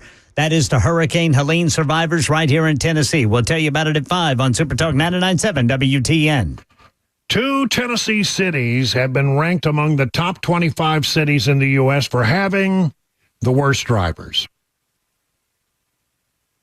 The Consumer Affairs Research Team looked at crash factors, created a crash score for U.S. cities and states, a total of car crash fatalities per 100,000 people, the number of fatal crashes due to bad driving per 100,000 people, the number of fatalities due to positive blood alcohol content per 100,000 people, and the number of fatalities due to speeding per 100,000 people. Oh, there's one more. Number of fatalities involved in driving under the influence per 100,000 people. The higher an area's crash score, the higher it is on the ranking of areas with the worst drivers. So the top 5 cities in the country are Victorville, California, Macon, Georgia, San Bernardino, California, and Jackson, Mississippi. But Knoxville also ranked as one of the top U.S. cities for having the worst drivers. Out of the 50 U.S. states and District of Columbia, Tennessee ranked 11th in the nation for having the worst drivers, as the state received a crash score of 38.6. Of the top 5 U.S. states with the worst drivers, Montana, New Mexico, South Carolina, and Wyoming and Arkansas, in that order. But Knoxville. Wyoming? That seems kind of strange. Yeah, Wyoming and Montana? Yeah. Well, you know, they may not have a lot of people there, but the ones that are there drive very fast. I can tell you that for sure. Yeah, that's pretty. You've got wide open spaces, boy. That's right. Boy, no kidding. Anyway, it's now 58 minutes past the hour, 4 o'clock on Super Talk 99.7. Say, if you want an engagement ring that you'll be proud to wear, there's only one place to go, Genesis Diamonds. They've cornered the market on all the world-class designers. These New York and Los Angeles-based designers are the best of the best. Every store wants them, but not everyone gets them. Genesis made the cut and has all the luxury brands, all the ones that women really want. So don't settle. Get her the ring of her dreams at Genesis. And don't think you'll pay more. Genesis has complete, ready-to-wear designer rings as low as $1,900. And, of course, no jeweler can beat the price of Genesis diamonds. Whether you want natural diamonds or lab-grown diamonds, Genesis has the guaranteed best prices and the highest quality. And only Genesis gives you a 120% diamond upgrade guarantee plus service for life. This all with no commission salespeople, no pressure ever. Nobody delivers for you like Genesis when it comes to quality, value, selections, warranties, or customer care. Get the deal you deserve on your diamond, Genesis Diamonds, with an expanded selection now of luxury pre-owned Rolex watches, all the hard-to-find models. Check them out. Genesis Diamonds, 2 locations, Green Hills and Cool Springs. Hey, it's Dan Mandis, and I am so glad that California Closets has fixed my closet catastrophe. After exact measuring and planning, they came over and got to work. Yeah, once it was all plotted out on their 3D CAD system, the pieces are measured, cut, and precisely installed into my space. It was clean, fast, and professional, and above all, my new closets look and function great. Now, this was my dormer, and now this is my new dormer thanks to California Closets. Look at all of this added space for shirts and shoes, you name it, and it is cut so precisely, simply amazing. And my old closet that has now been reborn as the ultimate in style and functionality, making the best use of the space that I had. They can work on just about anything: bedrooms, garages, home offices, closets, pantries, and so much more. Find them online, CaliforniaClosets.com, and see what they can do for you. You can schedule a free design consultation. Mention my name, CaliforniaClosets.com.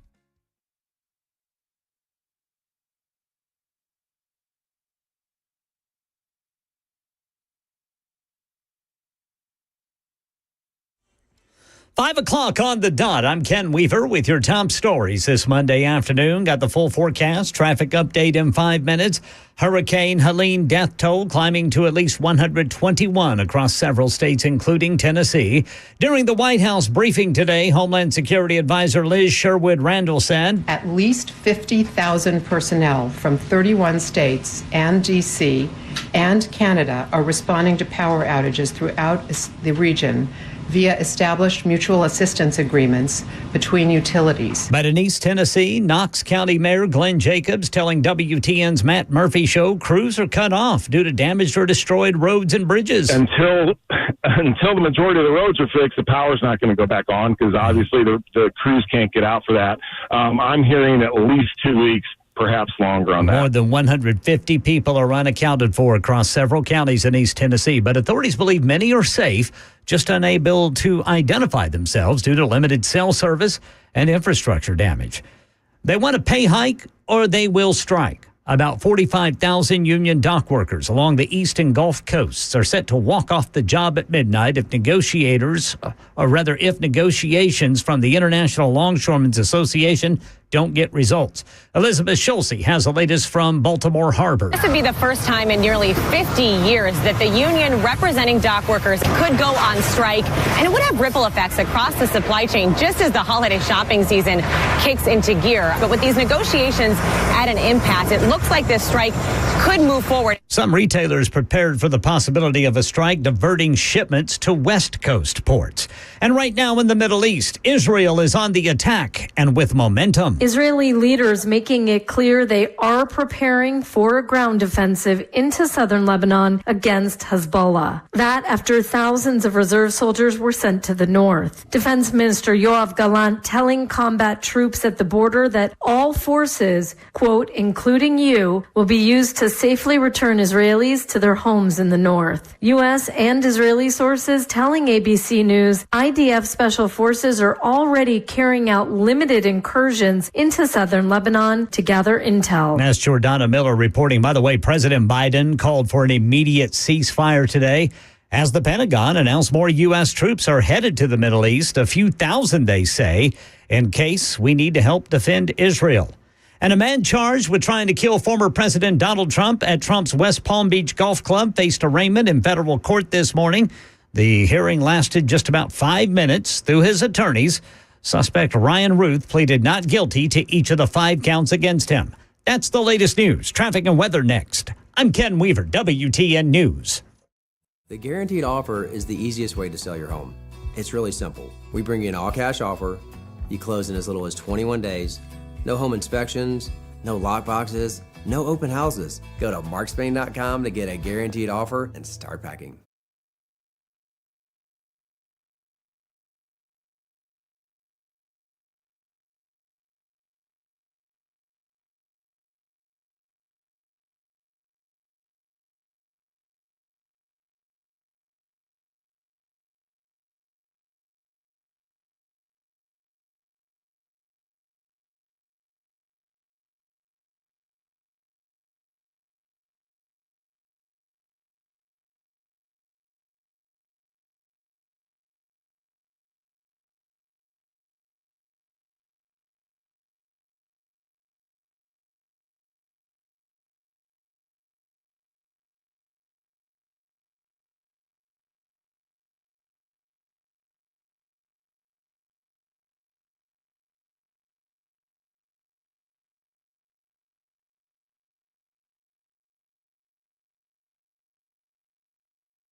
It's 7 minutes now past the hour of 5 o'clock on Super Talk 99.7, hour number 3 of the drive on this Monday, September 30th, last day of the month, the last day of the quarter.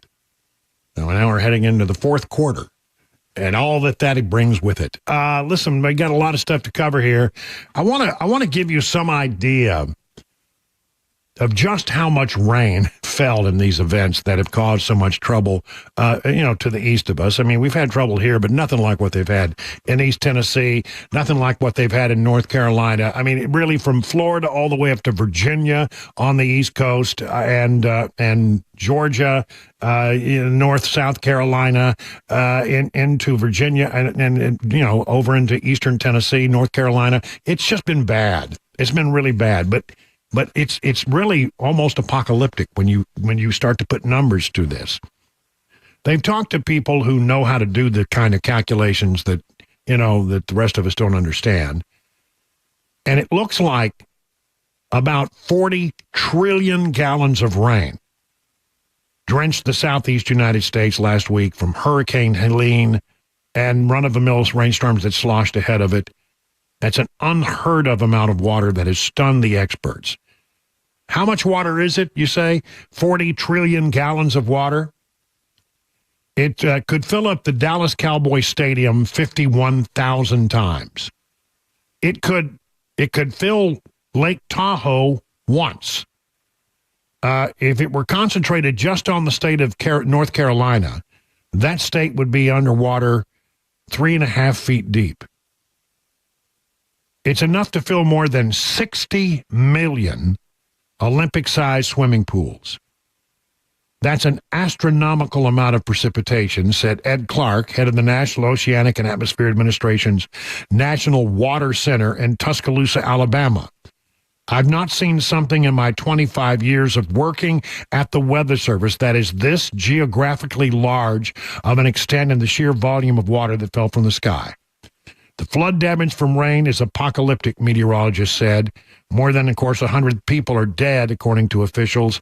Private meteorologist Ryan Mao, a former NOAA chief scientist, calculated the amount of rain using precipitation measurements made in 2.5 mile by 2.5 mile grids as measured by satellites and ground observations, and he came up with the 40 trillion gallons through Sunday, with 20 trillion gallons hitting just Georgia, Tennessee, the Carolinas, and Florida from Hurricane Helene.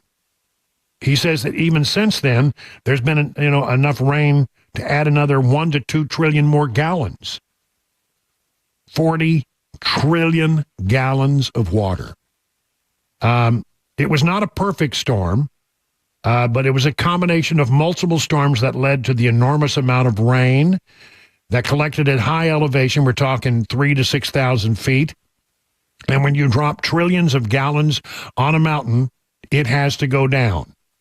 And that's what happened. Are you ready for this? Chris, you're not going to believe this. North Carolina weather officials said their top measurement was 33.33 inches of rain in the tiny town of Busick. 33 1/3 inches. Mount Mitchell got more than 2 feet of rainfall, more than 24 inches of rain. That's an unbelievable amount of rain. It's hard to even imagine that. Yeah, I can't imagine. I mean, it really is biblical. And so, I mean, when you talk about, this storm and all the damage it's done, we're sort of rewriting the books on this one. More than 100 dead across 6 states. In North Carolina, according to the Wall Street Journal, and you know this as well, some towns are just completely gone, washed away. Search teams hiked mountainous terrain to look for survivors, authority in North Carolina said, and some towns were completely washed away in one of the most damaging and deadly hurricanes to hit the U.S. in recent years. This is an unprecedented storm that requires an unprecedented response, said North Carolina Governor Roy Cooper Monday. Recovery crews have been airlifting supplies into areas that weren't reachable by land. Officials in Buncombe County, North Carolina, said they had received more than 600 missing persons reports as of Sunday, in the county, which included Asheville. 40 people have died.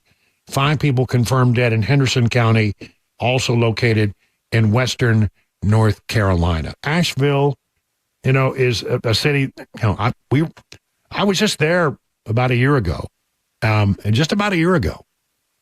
And it was interesting because I saw buildings from the drone shots that I remember passing on the streets, and they're just completely underwater.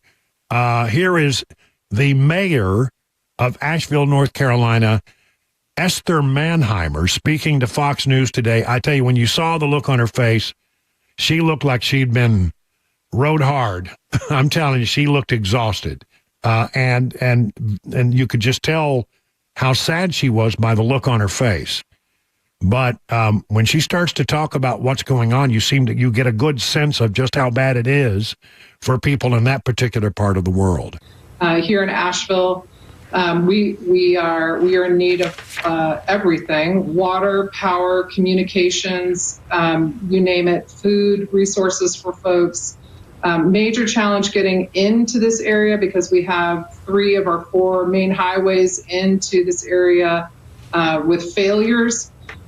So it is a dire situation. We are still in an active crisis situation. I had a call on my personal cell phone last night from the president, from Joe Biden, and they are sending us Starlink trucks to help us with communications. We are having to stand up temporary cell towers in order to improve communications. Our number one need right now is water, drinking water, and then food behind that. I mean, to get down to basics, she said water first and then food second. That's how dire the situation is. They need water.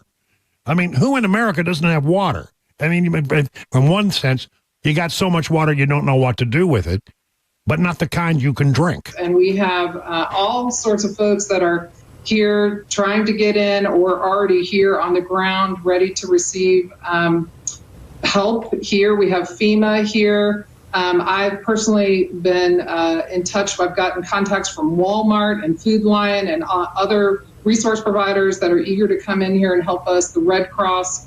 And, and I want to thank everybody in our community, every volunteer, every neighbor who has been working around the clock to help our community, check on their neighbors, make sure folks are okay, and try to make contact with those who are physically cut off. There are roads washed out and no communications. We can't confirm, whether people are okay in some of the areas outside the city limits that are just cut off because of road outages, bridges out, as you've seen. Just getting to us has been a big challenge. Our state has been in constant communication with us, our Governor, Roy Cooper. What we are beginning to do, we are beginning to do water and food distribution, but we know we're going to exhaust the resources we have quickly. We've got others bringing resources into us. So I think things will start moving now, but I don't want anyone to relax or assume that we've got this. We need continuous support from the state level and the federal level. There is help arriving and already here. We're going to need more of that,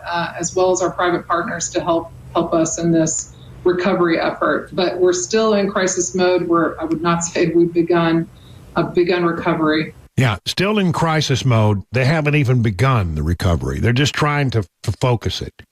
Just focus on, getting water and getting food. I mean, when you have 4 of the major roadways that go into that town that are unpassable, and everything has to come in through the one remaining roadway, you can imagine the bottleneck.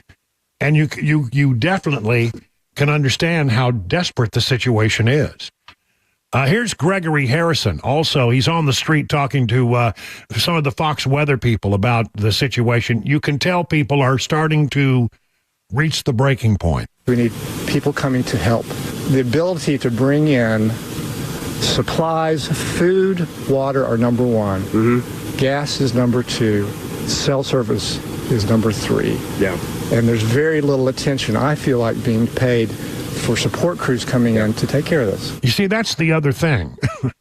So you need people to bring you supplies. But then, when people start arriving with truckloads full of food, and, people will respond. Even in our area, of course, people are responding in a huge and generous way. They always do. The instinct of the American people is to give at times like this, to do whatever it takes. But they all show up, and now not only do you need to support the people who live there, who are in crisis, but you've got all this like the second city that arrives of people who are there to help, and they have to be supported. It's a if you've ever been to the scene of a natural disaster, you learn very quickly that sometimes having a bunch of help arrive sort of complicates the situation. This is a bad one. As these things go, this was a double whammy, and it's such a wide geographic area, state after. It's not just one state. It's not just one town. It is 6, 7, 8 states that have all had tremendous impact. I mean, you still got the people in Florida who lost everything down there on the Florida Panhandle, came right through Tallahassee, did a number on Tallahassee. Then it goes up into Georgia, and then it just sort of creates a mess. Here's the thing that I want you to think about. This thing slid further east than we had anticipated that it would. If this thing had gone more to the west, guess what? The problems that they're having in East Tennessee would be our problems. Because it dumped all the water over there simply because the storm sort of meandered more to the east than they expected. They could have been on us. It could have been us just as easily. And so, you really have to understand what it's like to go into a disaster zone. And I have some experience in this regard. I've been to hurricanes. I've been to situations where there have been earthquakes, and I've had to go and try to cover. And, when you don't have electricity, the most important thing, we just take electricity for granted. You turn on the switch, it's there, right? And every once in a while, we get irritated when the power goes out for an hour. Well, imagine the power going off and not coming back on for months. That's what some of these people are going to be facing. And you just don't stop on a regular basis and think about the things that you need electricity for. I mean, one of the first things that happens is you don't have a refrigerator that's operating anymore. So you've got to lose everything in that refrigerator. So the first thing you do is you eat what you can. If you can stumble into some ice becomes a thing that you would think, a bag of ice, you would give your left arm for a bag of ice, especially if you need to keep medicines cooled down so they don't ruin. I mean, there's all kinds of things, but I mean, you just don't imagine the electricity goes off. You no longer have the ability to pump gasoline. I mean, some gas stations have generators, but not many. And they're hard to find. And water plants go down because there's no power. They've probably been contaminated anyway with the floodwaters. But even if that weren't the case, you don't have the electricity that you need to run the pumps. That means you can't pump clean water, and that means you can't run the sewer systems the way they're supposed to run. And the sewers start to back up. I mean, it's just one nightmare after another when you don't have electricity. I want to talk more about that in just a moment. Right now, it's 20 minutes past the hour of 5 o'clock.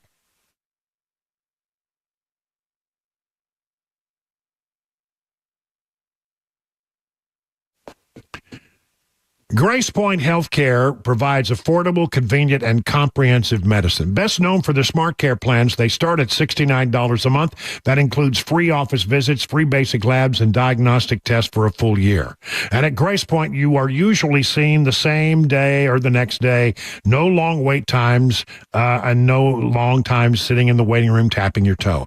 Grace Point is your primary provider that treats the entire family from newborns to seniors. If you're feeling run down, you may have intestinal issues, rashes, hives, sinus problems. Could be a food allergy. Get tested and learn what foods to avoid in your diet. Grace Point is a military veteran-owned practice located in the heart of Franklin. Call this number, 599-6868, to schedule your next medical appointment. Grace Point Healthcare, modern medicine delivered the old-fashioned way. Hey, what's up, guys? This is Matt Murphy for Members Nutrition. I want to tell you about the Members Nutrition difference, and I want to encourage you to go over to the Members Nutrition website. Number one, they believe at Members Nutrition that they can sell vitamins and supplements at a lower cost point, and they're doing it every single day at membersnutrition.com. Number two, they want to make these products right here in the United States of America, not from some overseas company, and they do that every single day. I encourage you to go to membersnutrition.com. You'll get 50% off your purchase price at checkout. You don't have to put in any codes. Just go to membersnutrition.com. Once again, membersnutrition.com.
Hurricane Helene. We have a heartbreaking story about a group of Tennessee workers missing since Friday. Hear that coming up at 5:30 on Super Talk 99.7 WTN.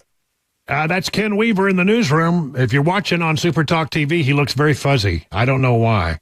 Really? You need to wrap that fix that camera. What's wrong with that camera? There it is. Now it's better. Now you're sharp as a tack. Maybe you should go back to the fuzzy. I don't know. We don't want the cameras to break mid-show. That's right. That's why. Is that why you had it fuzzed out? Okay. Well, that's good to know. I just want to say this about what's going on. To the east of us, and the tragedy of lost lives is one thing, and all that. But I mean, this story is going to fade from the news in a day or two. But those folks are going to be really, really rebuilding for a long time. And I just want to say to you, I mean, I guess it hits me because I've had this experience where you go into a disaster, you're going there basically to cover it, and you witness this pain and suffering that's going on firsthand. But I don't think most people have given even a second thought to what it's like to go into a situation where you're going to be without electricity for a couple of weeks, maybe a month. I'm seriously, some of these people, it's simply not going to get. I mean, how do you get those big trucks into places when the bridges are washed out? I mean, it's not easy.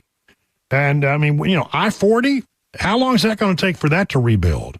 So, I mean, it's a real serious problem for some people.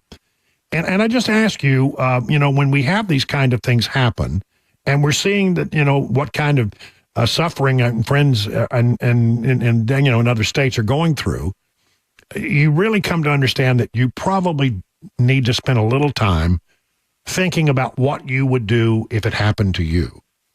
I mean, what would be your plan? I mean, you heard the people in Asheville are desperate for bottled water, which you would think, man, there's got to be a lot of people trying, but they don't have any. It's not getting there yet. And we're talking now, this stuff was happening on Friday, right?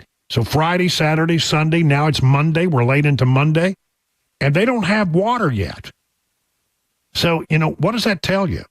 Maybe you need to have some water stuck back, or have a plan for that. Maybe you need to know exactly what you would do with your food when your refrigerator runs out of juice. Do you have a generator? I mean, that's a big expense for a lot of people, but I don't think it's a bad idea to have one, because that will keep you going, because it runs off natural gas, and generally natural gas not impacted by these things. That's not entirely true, but it's most often true. And just think about what you would do, how you would support your family if you had to go 72 hours. Because here's what I know. No matter how good the response, it's going to take about 72 hours for the federal government to get there in a significant way.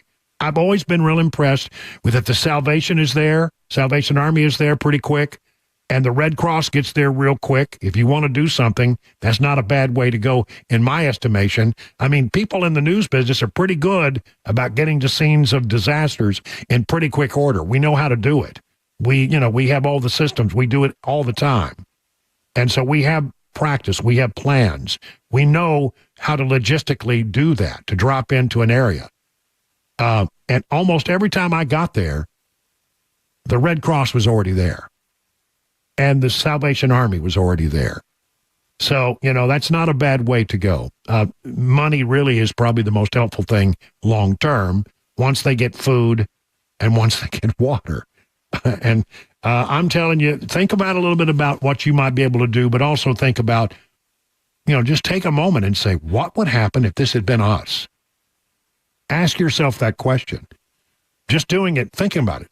I tell you one that almost everybody forgets about. It's pumping gasoline, number one. Number two, ATMs.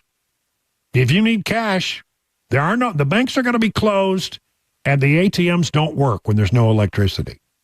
It's a good idea to have some money squirreled away at home to get you through for 72 hours for the things that you might need. Because credit cards don't do any good if you can't run them through the credit card machine. It is, Amazon's not going to come to your rescue on days like this. So give it a thought. I think any time you spend thinking about that is time well spent. And maybe you never have to implement the plan, but you ought to have one. You really ought to have one. Time for the news with Ken Weaver at 5:30.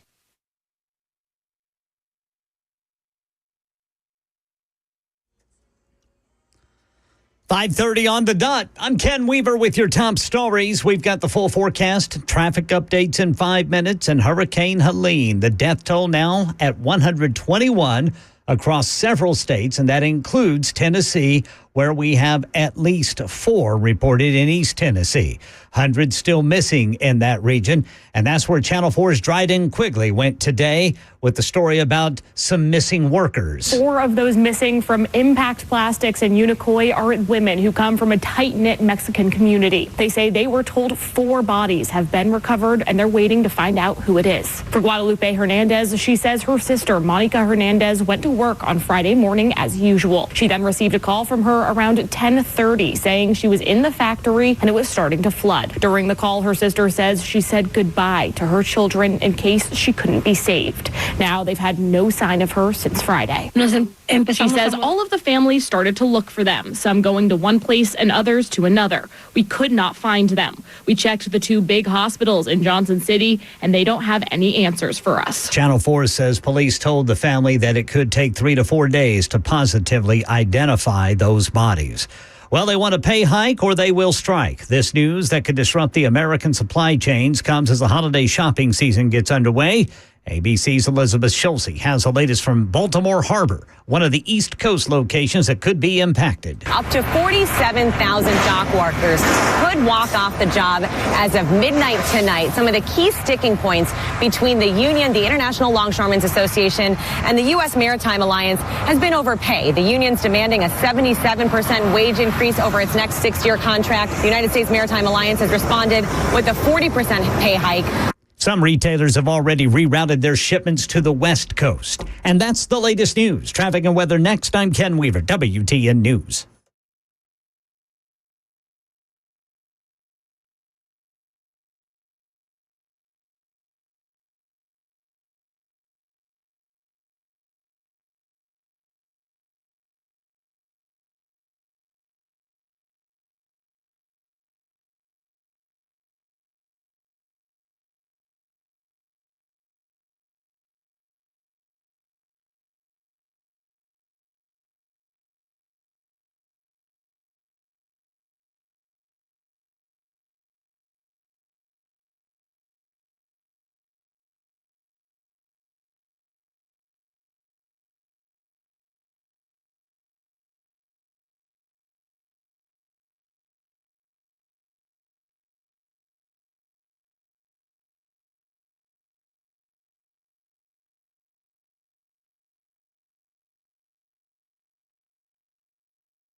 So listen, I want you to let the team at Restoration Wellness help you achieve your health goals. Restoration Wellness and Med Spa is a leader in weight loss management in Wilson County.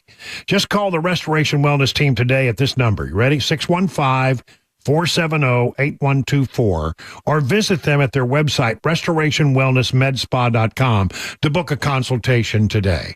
Now, you're going to meet my friends Carly and Jamie, who will take great care of you like you're part of the family. Be a part of the 1,000 patients who've already seen life-changing results from the weight loss management program there. Gain your confidence back. You know, weight loss can increase your energy levels, improve your quality of sleep, enhance your overall health, and these are customized treatments. Restoration Wellness considers your unique needs, your lifestyle, and your goals. And if your goal is to lose stubborn body fat or improve your overall health, Restoration Wellness has a solution for you. Learn about the newest techniques in weight loss management. Just go to their website, restorationwellnessmedspa.com. Hey, what's up, guys? This is Matt Murphy for Members Nutrition. I want to tell you about the Members Nutrition difference, and I want to encourage you to go over to the Members Nutrition website. Number one, they believe at Members Nutrition that they can sell vitamins and supplements at a lower cost point, and they're doing it every single day at membersnutrition.com. Number two, they want to make these products right here in the United States of America, not from some overseas company, and they do that every single day. I encourage you to go to membersnutrition.com. You'll get 50% off your purchase price at checkout. You don't have to put in any codes. Just go to membersnutrition.com. Once again, membersnutrition.com.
It's 37 minutes now past the hour of 5 o'clock on Super Talk 99.7. Brian Wilson here, and it's time for the three amigos who are, in addition to me, Ken Weaver in the newsroom. Hello, Ken. Good afternoon, boys. And there's Chris Weber in the control room. Good afternoon, Chris. Good day, my friends. Sure sorry about your Bulldogs, Chris. We won't dwell upon it, but,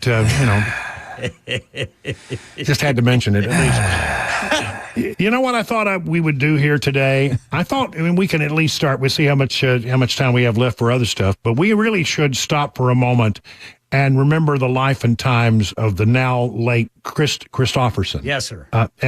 Here's a guy who was a legendary songwriting master. There's just no doubt about it. I mean, he died this weekend at the age of 88. And, he was one of the big names in this town, especially when you look back at some of his recording songs, and especially songs he wrote for other artists. I love the story about Sunday Morning Coming Down, because what happened there was Cash was an admirer of his work. And so Christofferson, who was trained in the military as a helicopter pilot, I'm not kidding, landed a helicopter on Johnny Cash's lawn, and they ended up becoming friends. And he said, you should record some of my songs. And one of the first songs that he recorded that was written by Chris Christofferson was Sunday Morning Coming Down.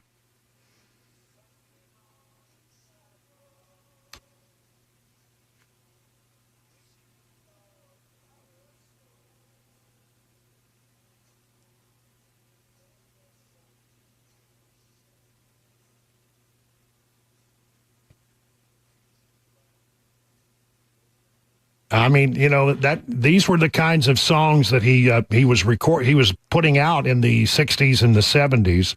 Let me just run through some of these songs. Chris, you've got a lot of these standing by.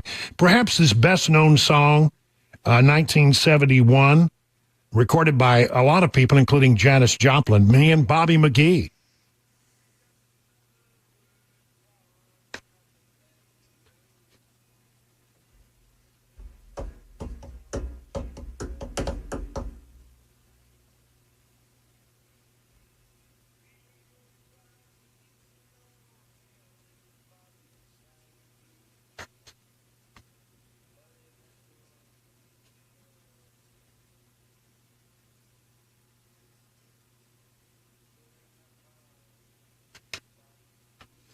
All right, we got a bunch of other ones. Let's see. Help Me Make It Through the Night. Again, a song that was recorded by others, but here's a little bit of his version.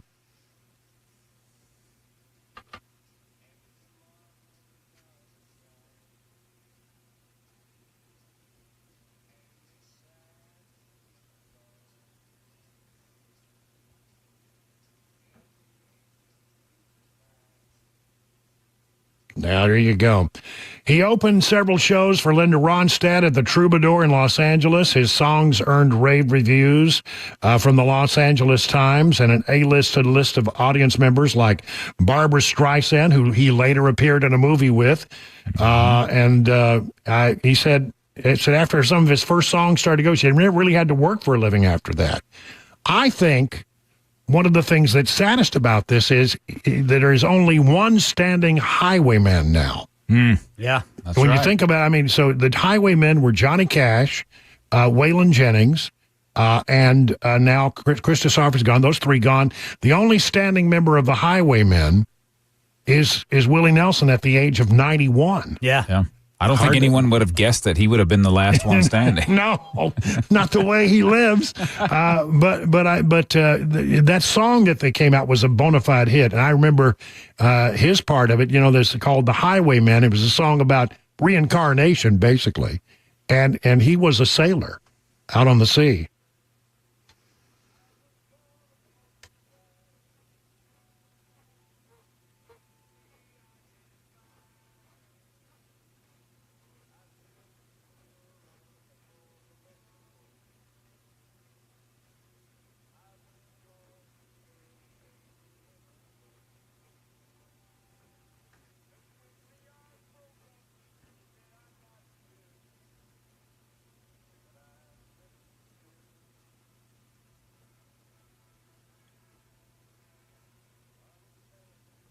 There you go. There's Waylon. There's old Waylon. Yeah.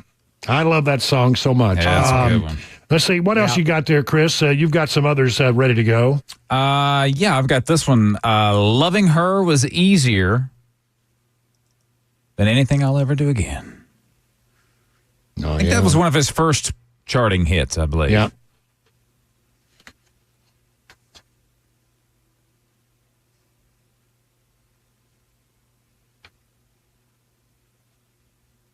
Well, he had an interesting life.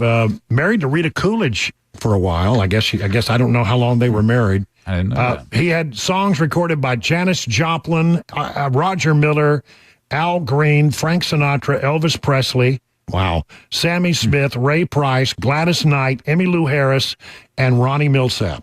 Yep. And he was a very interesting guy. He was Johnny Cash met him when he was basically the janitor at Capitol Recording Studios here in Nashville. And he sort of lived in the basement of the building. Interesting. Yeah, and so, Johnny Cash liked him and wanted him to hang around for recording sessions. And then one day, Chris Christopherson sort of got chewed out for hanging around in the studio instead of doing, the other things he should have been doing. And that lasted about 10 minutes because Cash went to the front office and said, I will not record another song unless he's in the studio with me. Yeah.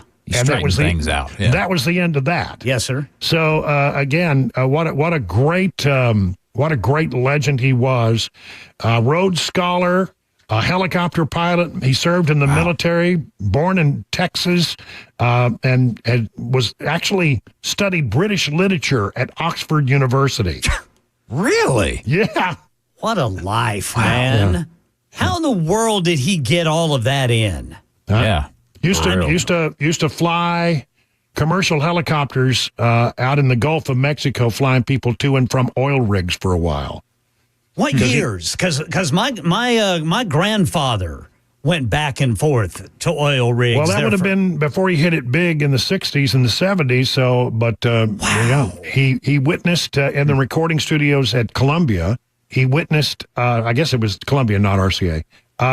He witnessed Bob Dylan's Blonde on Blonde sessions in 1966. Yeah. And just, I mean. Yeah, so he would have been early 60s flying the helicopters in. Yeah, it would have been early 60s, right. Wow. So there you go. What a life, man. What a life. I mean, and he had a house in Hawaii, and that's where he passed away, we are told, with friends and family around. So there's only one standing highwayman. Oh, Willie. And old Willie. Man, Willie's probably going to outlast us. Yeah. He might. Well, I think he's well preserved. I think they just dipped him in formaldehyde a long time ago. I'm not real sure. He just keeps smoking. That's what Willie does. Yeah. Oh, him and Keith Richards. They'll be watching us all go. Well, anyway, rest in peace, Chris Christopherson, a man who really did have an impact on country music, and lived, as you must say, a full life. I mean, a Rhodes Scholar, an Army helicopter pilot, a Golden Gloves boxer, a movie star, and he wrote some of the best music that's ever been written in country music. And was a janitor. Janitor. He was a janitor discovered by Johnny Cash. That's right. Who got scolded for hanging around. Yeah, you can't be here. Mr. Cash doesn't need you hanging around. Wow. And Mr. Cash told him, you know what? Yes, I do. I need him hanging around. I want him here. Yes, sir, Mr. Cash. That's whatever you need, how that Mr. went. That's right. Yeah. Wow. Yeah, when somebody knocks you go, hello, it's me, Johnny Cash. And that was the end of it, Yes, sir, whatever you want, Mr. Cash. Well, anyway, I would have seen some interviews where the four highwaymen are sort of sitting around trading songs, and they did a little miniature documentary on it. And they really genuinely liked each other. Yeah. But Willie said that the highwaymen got together. He said, I knew Johnny, and Johnny and Waylon knew each other, and Johnny knew Chris Christopherson, but we didn't really all know each other that well until they started touring together. And I think that there were many days on that. I would have loved to have been on that bus. Boy. Oof. Wow. Might not have. Yeah, might not have made it out alive. Yeah, I don't know. So anyway, that's what I wanted to talk about. You got anything else to add to the Three Amigos today? I had a story that I stumbled across, and this is an interesting one, Brian, because you talk about the border so much, and obviously it's one of the big issues going into this presidential election. This is a border story, but a little bit different twist on this. This one comes from Presidio, Texas. I know Presidio, which is, right. Let's say it says the Presidio port of entry is about 100 miles west of Big Bend National Park. That's right. This involves a 43-year-old woman who was not identified by Customs and Border Patrol, but she was busted Monday afternoon.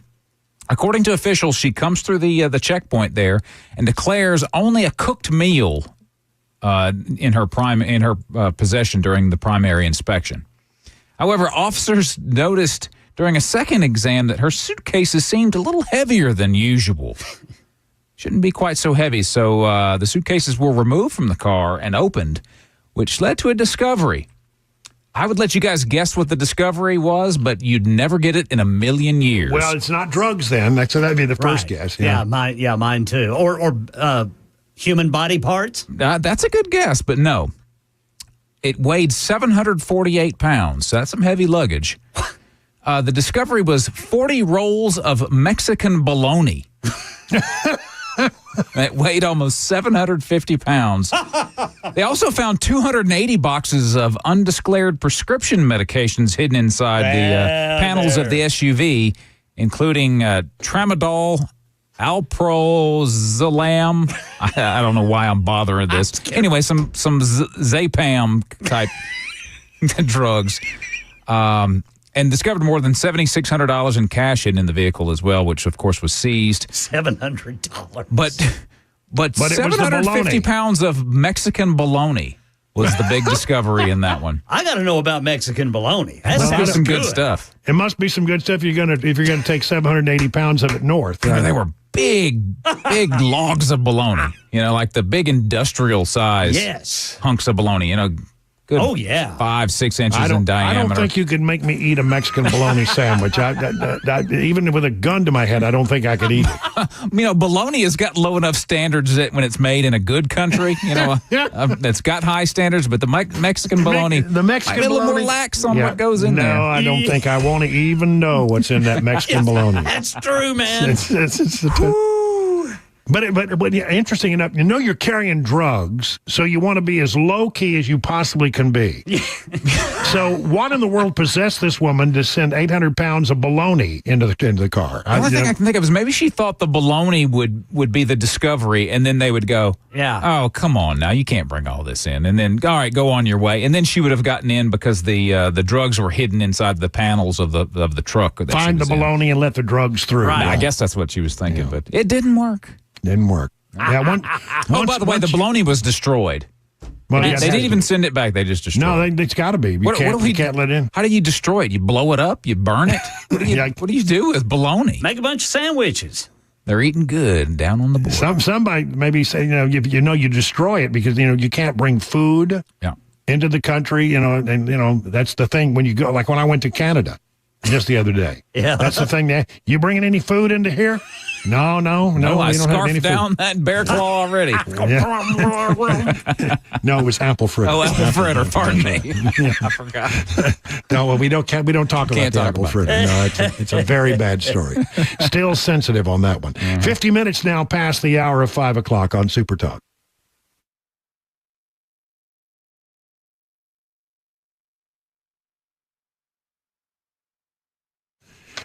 Hey, listen, if you're in the market for a pole barn, the two brothers that run Stoltz Co. are two guys that you need to talk to. Known for exceptional quality, craftsmanship, fair prices, they can build your new pole barn to your specifications with your needs in mind, and that is the Stoltz Co. difference. Now, let me ask you a question. You got some land? You do anything with it? Well, why not invest in that land and build a pole barn on it? Maybe you would build a barn dominium. That's basically a barn that you live in. They're very popular, and quite frankly, you might want to retire there someday. Or maybe it's a place you would go to on the weekends to get out of the city. Pole barns can be used to make garages. They could be used as an equestrian space. How about an event space? Do something that a place where you could, rent it out to other people, or maybe you just a place where you hang out on weekends. One way or the others, they're the folks you need to talk to because they do it well. Go to their website. Just go to stoltzco.com, STOLTZCO, and look at their website, and you'll see some of the things they've done from other people. Then give them a call, 615-622-5992. That's stoltzco.com, stoltzco.com. Hey, it's Dan Mandis, and I am so glad that California Closets has fixed my closet catastrophe. After exact measuring and planning, they came over and got to work. Yeah, once it was all plotted out on their 3D CAD system, the pieces are measured, cut, and precisely installed into my space. It was clean, fast, and professional, and above all, my new closets look and function great. Now, this was my dormer, and now this is my new dormer thanks to California Closets. Look at all of this added space for shirts and shoes, you name it, and it is cut so precisely, simply amazing. And my old closet that has now been reborn as the ultimate in style and functionality, making the best use of the space that I had. They can work on just about anything: bedrooms, garages, home offices, closets, pantries, and so much more. Find them online, CaliforniaClosets.com, and see what they can do for you. You can schedule a free design consultation. Mention my name, CaliforniaClosets.com.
6 o'clock on the dot. I'm Ken Weaver with your top stories. Got the full forecast and traffic in 5 minutes. And right now, Hurricane Helene is blamed for 132 deaths across several states, including Tennessee.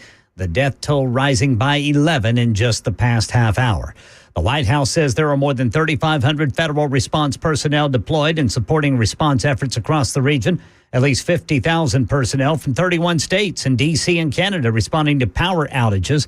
Here in Tennessee, 4 confirmed deaths, at least 150 others unaccounted for across several counties in East Tennessee. But many may be safe. They just can't identify themselves because of no cell service or power. Tennessee U.S. Senator Marsha Blackburn telling WTN's Matt Murphy show today. I was talking with someone from a bank, and they can't open the banks because they don't have power. But you can't buy gas at a gas station unless you've got cash because the credit cards, the power's down. And as for power, Knox County Mayor Glenn Jacobs. Until the majority of the roads are fixed, the power's not going to go back on because obviously the crews can't get out for that. I'm hearing at least 2 weeks, perhaps longer on that. As of yesterday, 27 sections of TDOT roadway are closed, including 14 state bridges. 5 bridges in Tennessee are completely gone. Well, the Biden administration says it's imposing new, tougher asylum restrictions beginning tomorrow, building on a policy that has been in place at the southern border for the past few months. Stephen Portnoy has details from Washington. The new rules will keep asylum access blocked for longer periods of time when illegal daily crossings remain high. The restrictions that have been in place since June were to be lifted if and when daily crossings dropped below 1,500 people per day for a week. Going forward, crossings will have to stay below 1,500 per day for nearly a month.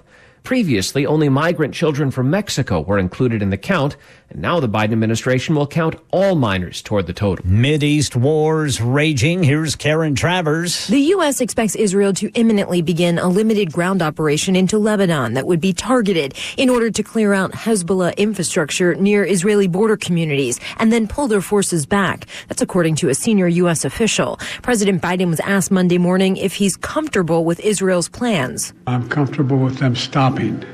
We should have a ceasefire now. At the same time, the Pentagon announced today that they were sending, quote, a few thousand more troops into the Middle East region just in case we need to help defend Israel.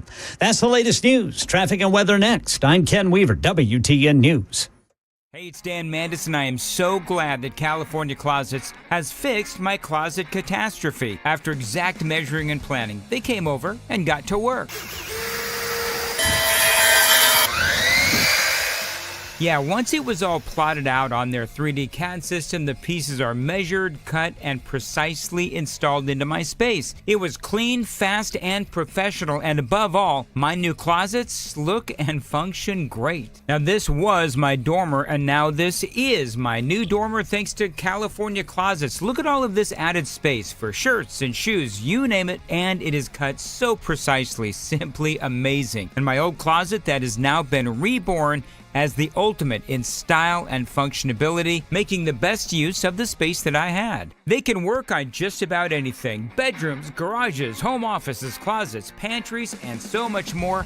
Find them online, CaliforniaClosets.com, and see what they can do for you. You can schedule a free design consultation. Mention my name, CaliforniaClosets.com.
It is 7 minutes now past the hour of 6 o'clock. Good evening, everyone. On this 30th day of September, the last day of the month, we're so glad that you're with us as you are driving around. Hopefully you're getting home safely.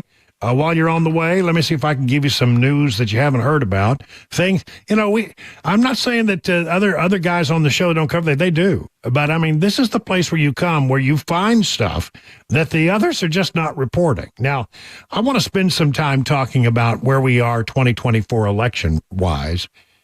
And I just want to share with you that until about a week ago, I was very, very nervous about where things were headed. I wasn't sure about what this thing was going to end up being. But, I kept looking at the numbers and kept digging into it. And about a week ago, I started to see some anecdotal evidence that said to me, something's changing, something is happening, and it's good for our side.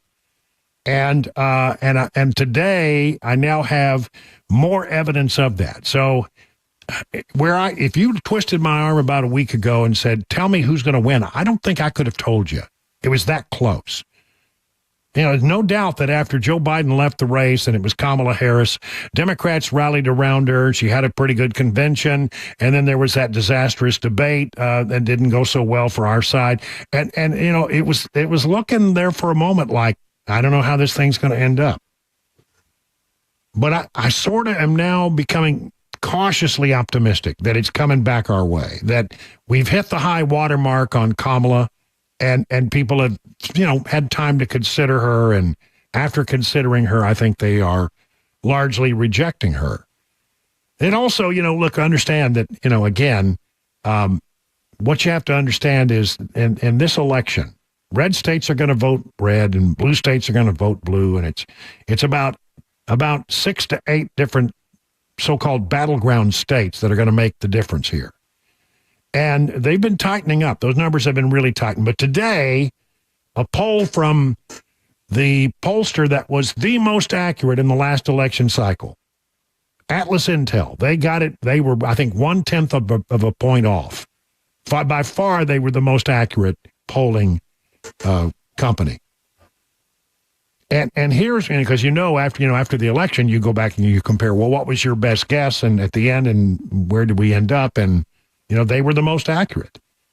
Well, okay, let's take a look at what they have found in the battleground states. These are battleground polls done by Atlas Intel. In Michigan, they found Trump leads by 3.4. By the way, there's something that sort of backs that up. Listen to Alyssa Slotkin. Alyssa Slotkin is a Democrat nominee running for the office of Senate as a Democrat in the state of Michigan.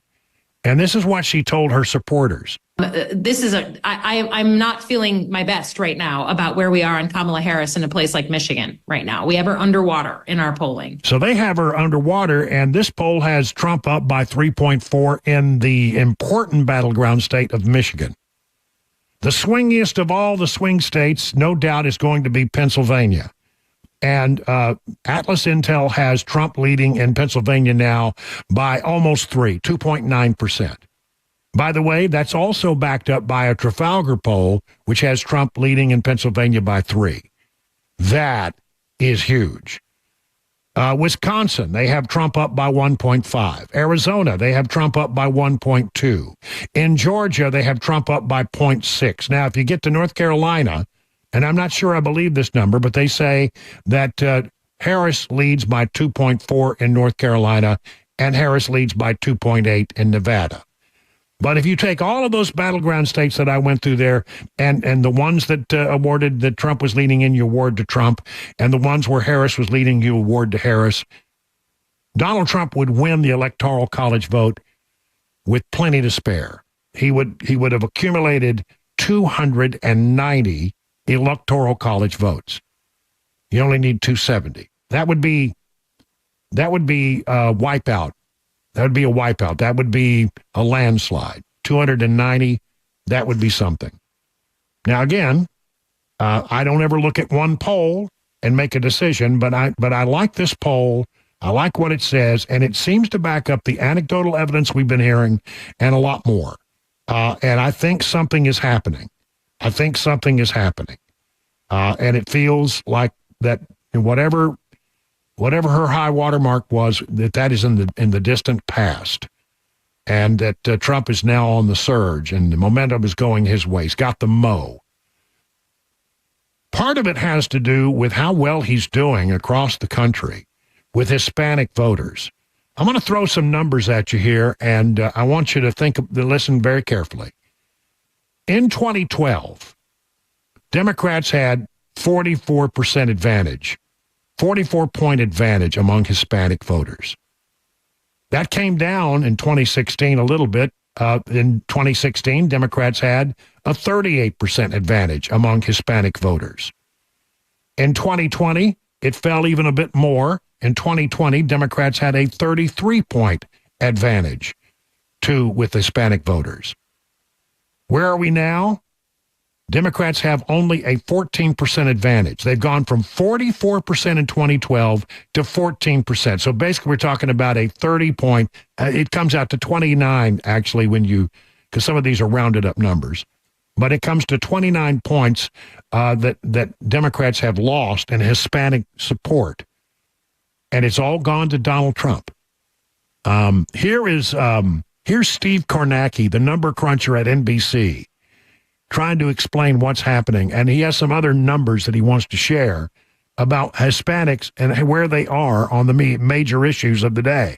The biggies, these are the ones that Hispanic voters are saying are the most important to them. Economy, small advantage, Trump, inflation, 9-point advantage. And how about that? On the border and on immigration, Donald Trump with a double-digit advantage, 13 points in our poll when asked who would be better on this issue. Hispanic voters are saying it's Donald Trump, and that is part of a broader shift here on basic attitudes among Hispanic voters toward immigration. There's something bigger and broader going on here, and I think you can see it finally with this. We ask a basic question of Hispanic voters: which party do you more identify with? 37% now say Republicans, 49% say Democrats, but again, look at how this has shifted in just the last dozen years. In 2012, this was a 41-point advantage for the Democrats. It has come all the way down to 12 points, Kristen, a 29-point drop in terms of that gap there on which party Hispanics identify with.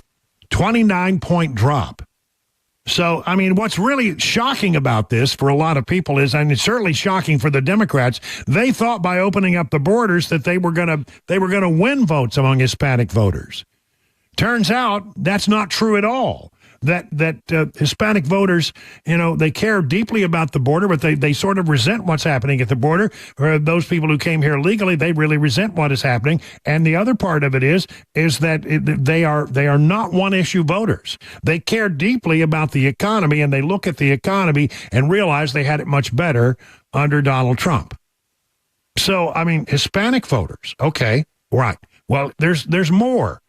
Donald Trump has made huge inroads, taken away a lot of voters from Democrats. I mean, look, the Democrats still have a technical advantage here. They have more than we do, but we have really taken away a lot of working class voters from the Democrats.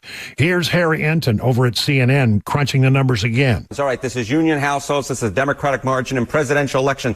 It ain't what it used to be. You go back to 1992, Bill Clinton won that union vote by 30 points. Hillary Clinton only won it by 12 points back in 2016. That was the lowest mark for a Democrat since 1984, Mondale versus Reagan.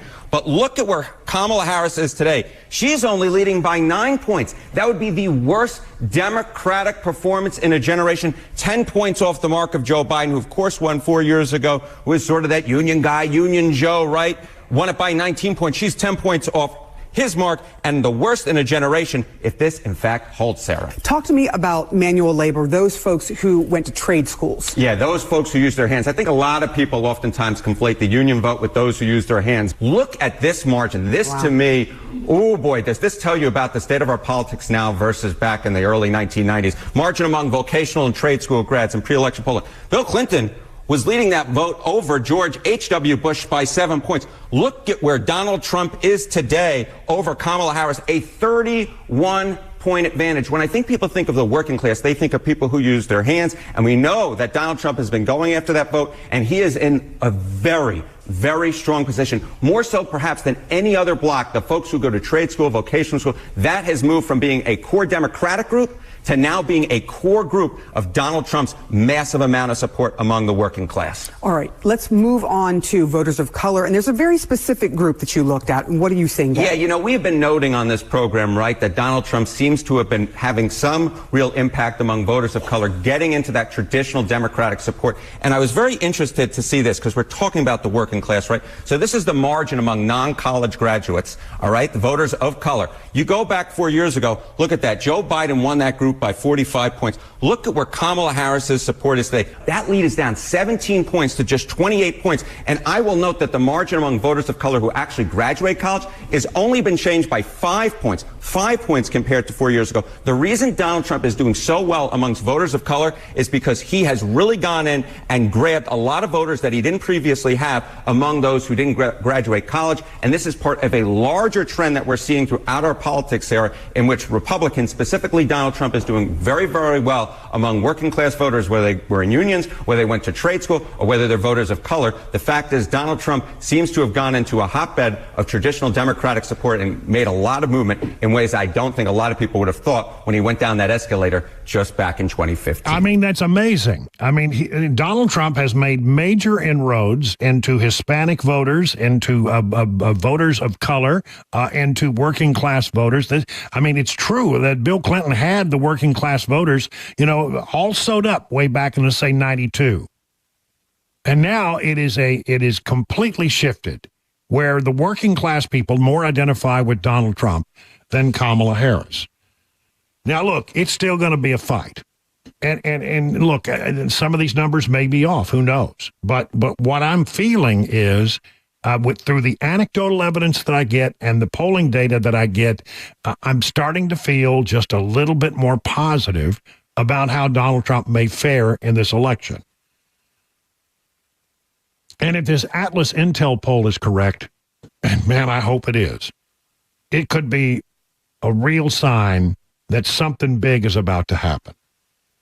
Again, it's early and things can change, but that's the way it feels. There's one other number. Let me just throw this out at you. The general election number. And I keep telling you, don't pay too much attention to the general election number, because Democrats have won the general election number, the popularity vote, basically, but they don't win the Electoral College. Well, it is true that when you look at the average on Real Clear Politics of the general election number, that's he's up by 2. On average, that's like 10 polls averaged. Harris leads by 2 in the popular vote. But you have to consider that in 2020, Trump did not do well among this, but he's doing so much better this time than he did in 2020 on the popular vote.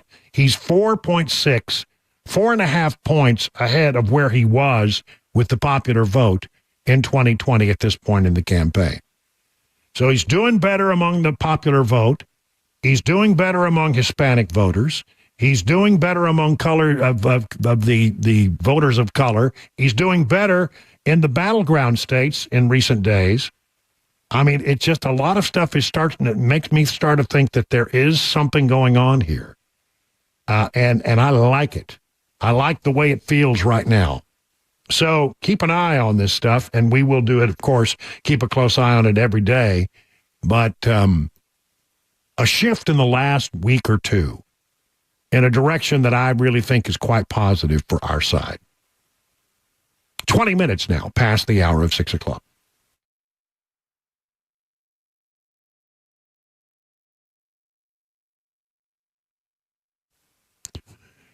Hey, have you looked at the price of gold recently? It's been around all-time highs, and the same is true of silver. Not all-time highs, but it's really up there. Meanwhile, the U.S. dollar has lost 25% of its value since 2020. The government-induced inflation is stealing your wealth, and it doesn't seem that Washington, D.C. has any plans to stop. Gold and other precious metals are a great shield against that kind of inflation theft. Now, during an election year, the politicians will promise you that they'll rein in the spending. But you know how they are. They can't help themselves. You know, this is why no matter who's in office, gold protects you from the D.C. spending sprees. And where do you get that protection? Well, I want you to reach out to my friends Kyle and Hannah at Nashville Gold and Coin.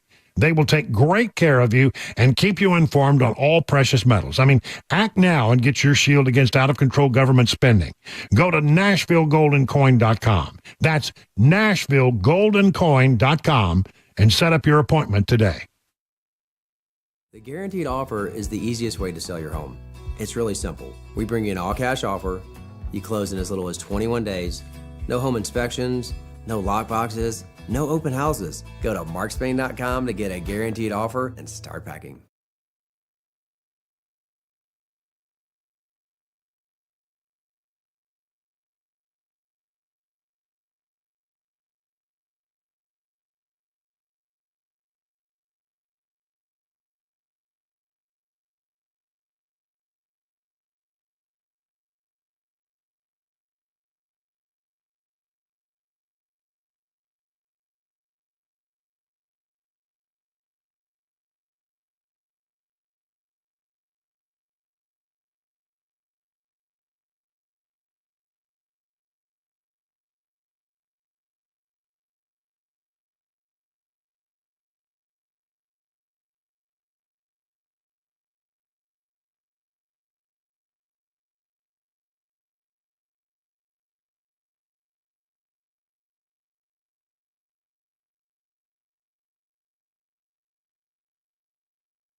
Well, here we go.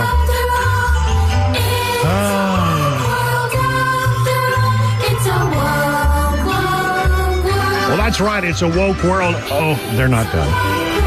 I thought they were finished.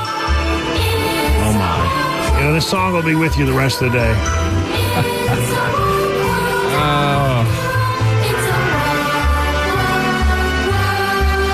Well, you know, listen, you know, we talk about the government and how woke it is. Listen to this.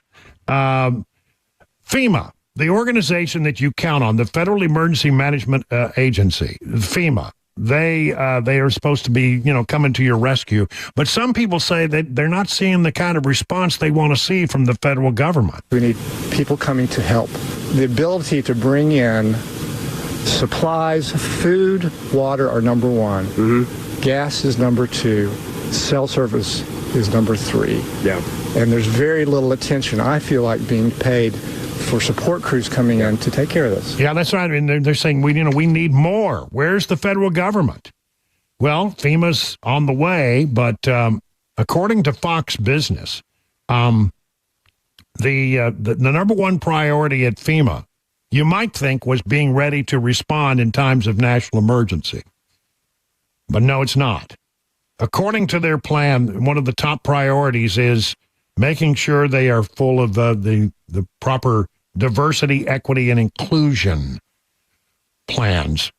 That's right. That's diversity, equity, and inclusion. They have a mission statement. FEMA must draw upon its staff's diversity and range of experiences to consistently inform programming, policy, and decision-making.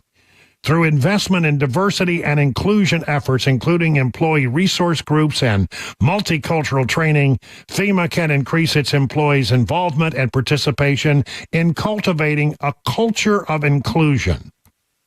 I love what Robbie Starbuck here in Tennessee said. I'm sure people who've lost loved ones, lost their homes, and now see their town underwater feel really great knowing that FEMA's number one goal is to be woke. Everything about their terrible response makes sense now. What an embarrassment. Our government is broken, wrote author and scientist Robert Malone of the agency's plan. I disagree that diversity, equity, and inclusion should be the number one things. I think that the first priority of FEMA should be emergency response management. If FEMA response for Hurricane Helene is slower, it could be attributed to the agency making equity a foundation of emergency management, said Gabriella Hoffman, an independent women's forum director on X. Now, FEMA, for their part, they seem to think that by raising this, that they're suggesting that they would be perhaps willing to help some people and not others, and they got their PR person. We help all people regardless of background as fast as possible during and after disasters. That is our mission and that is our focus, says Jacqueline Rothenberg to Fox News. We care about people, all people. We take our responsibility very seriously to help communities regardless of background so that we understand where people are coming from and what their needs are so we can provide life-saving and life-sustaining support. That all sounds pretty good, but it's like, I think, the same thing with the Secret Service. Why did the Secret Service fail? It's becoming pretty increasingly clear it's because they put a big priority on DEI instead of watching after their prime mission, which is making sure that the protectees are protected. And now it seems that over at FEMA, that their priority has been making sure we have a good DEI plan and that we're hiring people and we're processing people who work here based on our DEI goals and not make the number one priority actually responding to people in times of emergency.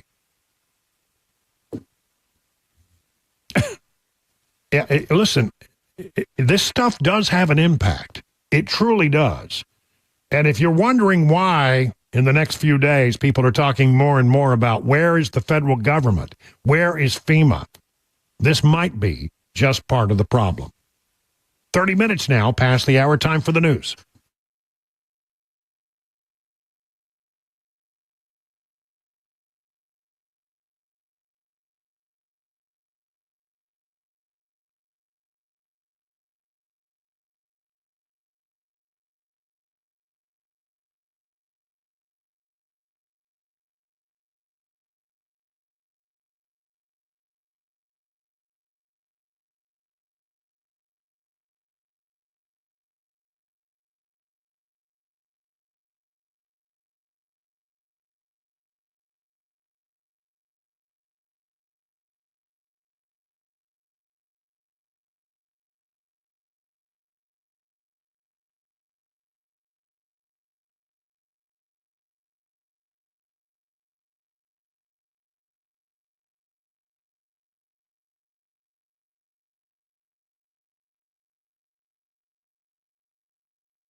Stinky, stinky, stinky. Is that the last? That's not like it was the last time you were at an auto repair shop. You know, smelly, greasy, rags lying around, dirty countertop that you didn't want to dare touch.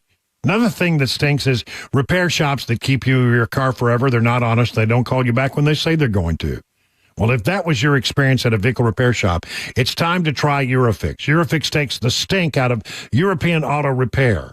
At URFIX, you get a free 15-minute no-wrench inspection with an estimate at every visit. No high-pressure sales tactics, and URFIX will give you a 3-year nationwide warranty and a free loaner car with every repair appointment. Never pay dealer prices. URFIX now located in Franklin, 100 Oaks, Murfreesboro, Belmead, and their newest location, Mount Juliet. Just call this number, 844-EUROFIX. That's 844-EUROFIX, or visit myEuroFix.com and tell them your friend and radio buddy, Brian Wilson, sent you. The guaranteed offer is the easiest way to sell your home. It's really simple. We bring you an all-cash offer. You close in as little as 21 days. No home inspections, no lock boxes, no open houses. Go to markspain.com to get a guaranteed offer and start packing.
It is 37 minutes now past the hour of 6 o'clock on Super Talk 99.7. We are here until the top of the hour. And then, there'll be the newscast. And then Mark Levin takes over. His whole show takes over. So they want to remind you once again that I'm going to be taking the show on the road tomorrow over to Hop Springs in Murfreesboro, starting at 3 o'clock. The drive will start there. And then Dan, Chris, and Matt, Dan Mandis, Chris Hand, and Matt Murphy will all be joining me there at Hop Springs, and we'll continue on through the evening in advance of the big vice presidential debate. And not only, if it were just Dan, Chris, Matt, and me, you'd say, well, that's all I need to know.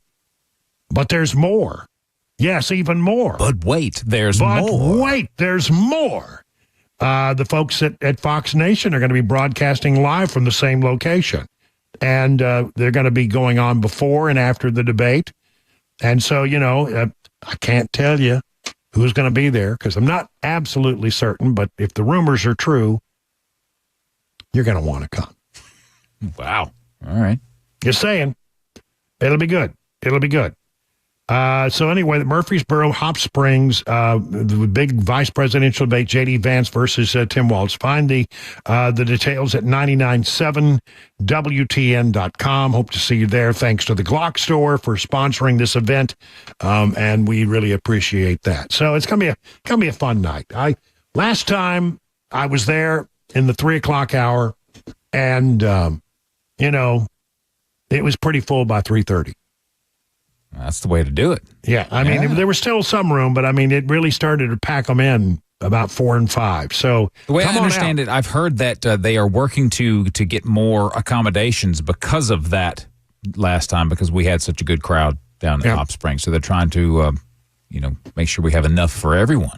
Yeah, and they have a lovely little sort of outdoor area that adjoins the main bar area, and it's going to be beautiful weather. I think the weather's going to be quite nice. I think so. So come on down. I think we'll have a good time. A good time will be had by all. All right? There we go. Brian, I wanted to pass this along real quick. This just popped up, and I wanted to get it out there. TMZ is reporting that MLB legend Pete Rose has died at the age of 83. Wow.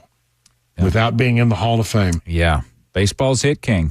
Apparently passed away earlier today at his home in Las Vegas, and his family is asking for privacy at this time.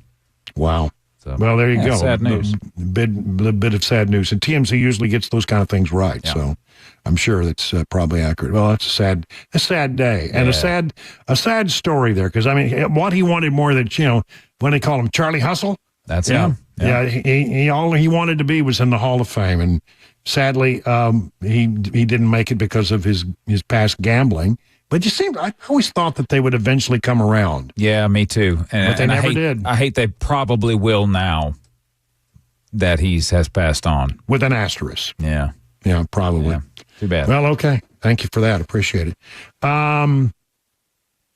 Netflix saw the highest day of cancellation this year after there was a big report about the co-founder of Netflix making a $7 million donation to the Harris campaign. I think that the truth of that is that he's not the current president. I think he was a founder, and he was on the board, but it didn't matter. For a lot of people, Netflix customer canceled their subscription at a higher rate than at any month since February of 2024. The 5-day period after the announcement was unusual, even for July. According to a Bloomberg article, news of Hastings' hefty donation for Harris was revealed 3 days prior. And when it got out, a lot of people said, I am done with Netflix. The FBI, you ready? This is pretty surprising. FBI is going to pay more than $22 million to 34 women who claimed sexual harassment at the training academy. The payout, if approved, would be among the highest and the largest in FBI history. FBI has agreed to settle a class action lawsuit by paying more than $22 million to 34 female recruits, alleging they were sexually harassed and dismissed from the agency's Quantico, Virginia training facility, according to news reports on Monday. They alleged to have been routinely harassed by instructors with sexually charged comments about their breast size, false allegations of infidelity, and the need to take contraception to control their moods, according to the Associated Press. The settlement is still subject to approval by a federal judge, but if the payout is approved, it would be among the largest lawsuit settlements in the history of the FBI. These problems are pervasive within the FBI, and the attitudes that created them were learned at the academy. The case will make important major changes in these attitudes. FBI did not immediately comment on the settlement. However, many of the allegations in the lawsuit were confirmed in a 2022 internal watchdog report. In the settlement announced Monday, the FBI would offer the plaintiffs an opportunity to continue training toward becoming agents, and guaranteed placement for those who pass is one of the top 3 preferred field offices, the Associated Press reports. How about that, huh? Supreme Court, they're coming back on the 7th of October. First case. 28 petitions have been granted. with more cases to be added to the docket in the coming weeks. But already I can tell you some of the cases that are going to be considered by the highest court, which still has a 6-3 conservative bent. One of the first cases to come before the court will be a challenge to the Biden administration's ghost gun rule. Under the Bureau of Alcohol, Tobacco, Firearm, and Explosive ATF frame or receiver rule issued in 2022, the definition of a firearm was expanded to encompass part kits readily available to convert functional weapons, subjecting them to the same regulation as guns. The Fifth Circuit Court in November of 23 found that the ATF rule flouts clear statutory text and exceeds the legislatively imposed limits on agency authority in the name of public policy. But the Biden administration is taking it to the high court, saying that we're talking about what they believe is an acute threat to public safety. That will be one of the big cases that they consider. San Francisco's EPA challenge, then there's one case on the docket this term where interest of one of the country's most liberal cities and energy trade groups align. San Francisco sued the Environmental Protection Agency after the agency issued a permit under the Clean Water Act that failed to prescribe clear limits for wastewater discharge. The vague requirements leave the city open to crushing consequences of the CWA's enforcement machinery. Without prior notice of what the act requires, the city attorney has argued. The generic water quality terms expose San Francisco and numerous permit holders nationwide to enforcement actions. So that's held for October 16th is when that's going to be argued. Tennessee's law banning procedures like cross-sex hormones, puberty blockers, and sex change surgeries for children, one of 25 similar state laws across the country, is the center of another case on the docket. The Biden administration argues that Tennessee's ban violates the 14th Amendment's Equal Protection Clause. They claim the procedures it restricts are safe, effective, and can be medically necessary to treat gender dysphoria in transgender adolescents. So, they focus on the Tennessee law, but if they knock down the Tennessee law, it would have an impact on a lot of other states that have passed similar laws. Now, basically, the law in Tennessee, I remember very much when this was considered by the state legislature and passed into law, simply said that we believe that if people who are, under the age of 18 should not be allowed to do these kinds of irreversible treatments in some case. And the thought was, if you are 18 years old and an adult in the eyes of the law, and you choose to go through with it, then that is your right as an individual, as an adult. But the thought was, perhaps we shouldn't allow this of people who are under the age of 18. We often pass laws. You can't drink until you're 21. There's a lot of things you can't do. You can't vote until you're 18. There's a whole lot of things that happen, under the law because of age. And Tennessee, I think, correctly decided that, we don't want to have children going through this irreversibly before they're able to make a decision as an adult on their own. And so that is going before the high court. The Sixth Circuit Court of Appeals allowed Tennessee to enforce its ban, where the majority wrote that transgender people are not a politically powerless group. So that's going to become a big deal, and that will be decided. That will be actually the Supreme Court reviewing a Fifth Circuit ruling allowing Texas law to take effect as well. And then the other thing, this is a good one, FDA refusal to approve flavored e-cigarettes. Supreme Court agreed to review a Fifth Circuit Court decision that found the Food and Drug Administration acted arbitrarily and capriciously when it denied applications to market flavored vape products. In a 10-6 en-banc ruling, Judge Andrew Ullman wrote that the FBI had sent manufacturers on a wild goose chase.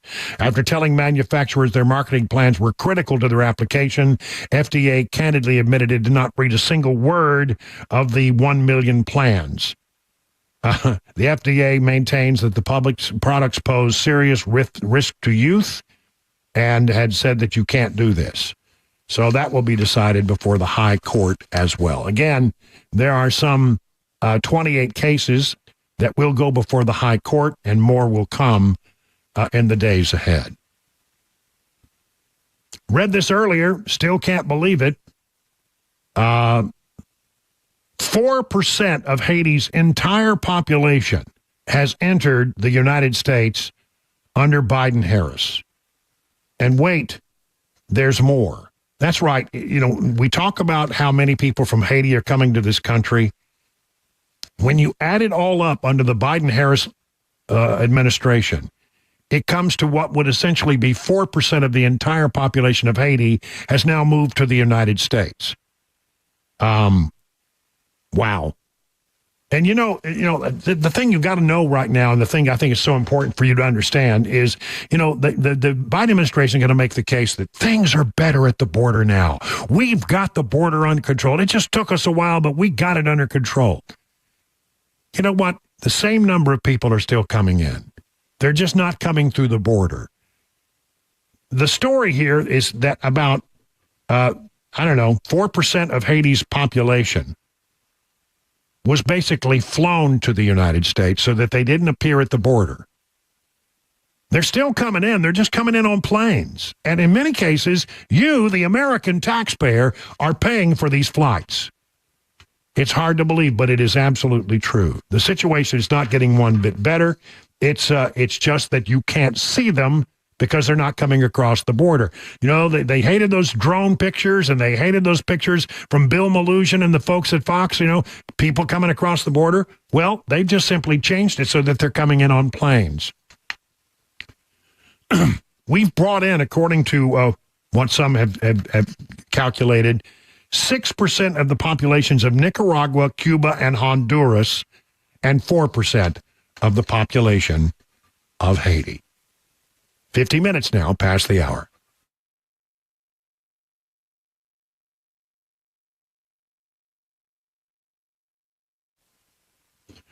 Well, here, October is now almost upon us. It'll be here tomorrow. Don't be tricked. It's a spooky season. Let Busy Bee Plumbing, Heating, and Cooling, your Rude Pro partner, treat your family. They won't ghost you. That's what they want you to know. Busy Bee has 2 contests for you in there during the month of October. Do you think you have a scary furnace? Tag Busy Bee with your scary furnace picture on any of the social media platforms for a chance to win a date night on them, 2 Preds tickets, and dinner for 2. Winners announced November 1st. How about a Busy Bee, a Beehive membership? All you have to do is carve a pumpkin of Buzz the Bee, their mascot, and then post and tag Busy Bee on any social media platforms. As a Beehive member, you'll receive 3 annual tune-ups, 1 for cooling, 1 for heating, 1 for plumbing, 10% discounts on all repairs, priority front-of-the-line service, $100 annual accrued replacement credit with $1,000 max, no overtime or holiday fees ever, as for as little as $99. That's what you need to be, a member of the Beehive Club. For satisfaction guaranteed, call Busy Bee HVAC, your Rude Pro partner, 615-775-7833, or visit busybeehvac.com. The guaranteed offer is the easiest way to sell your home. It's really simple. We bring you an all-cash offer. You close in as little as 21 days. No home inspections, no lock boxes, no open houses. Go to markspain.com to get a guaranteed offer and start packing.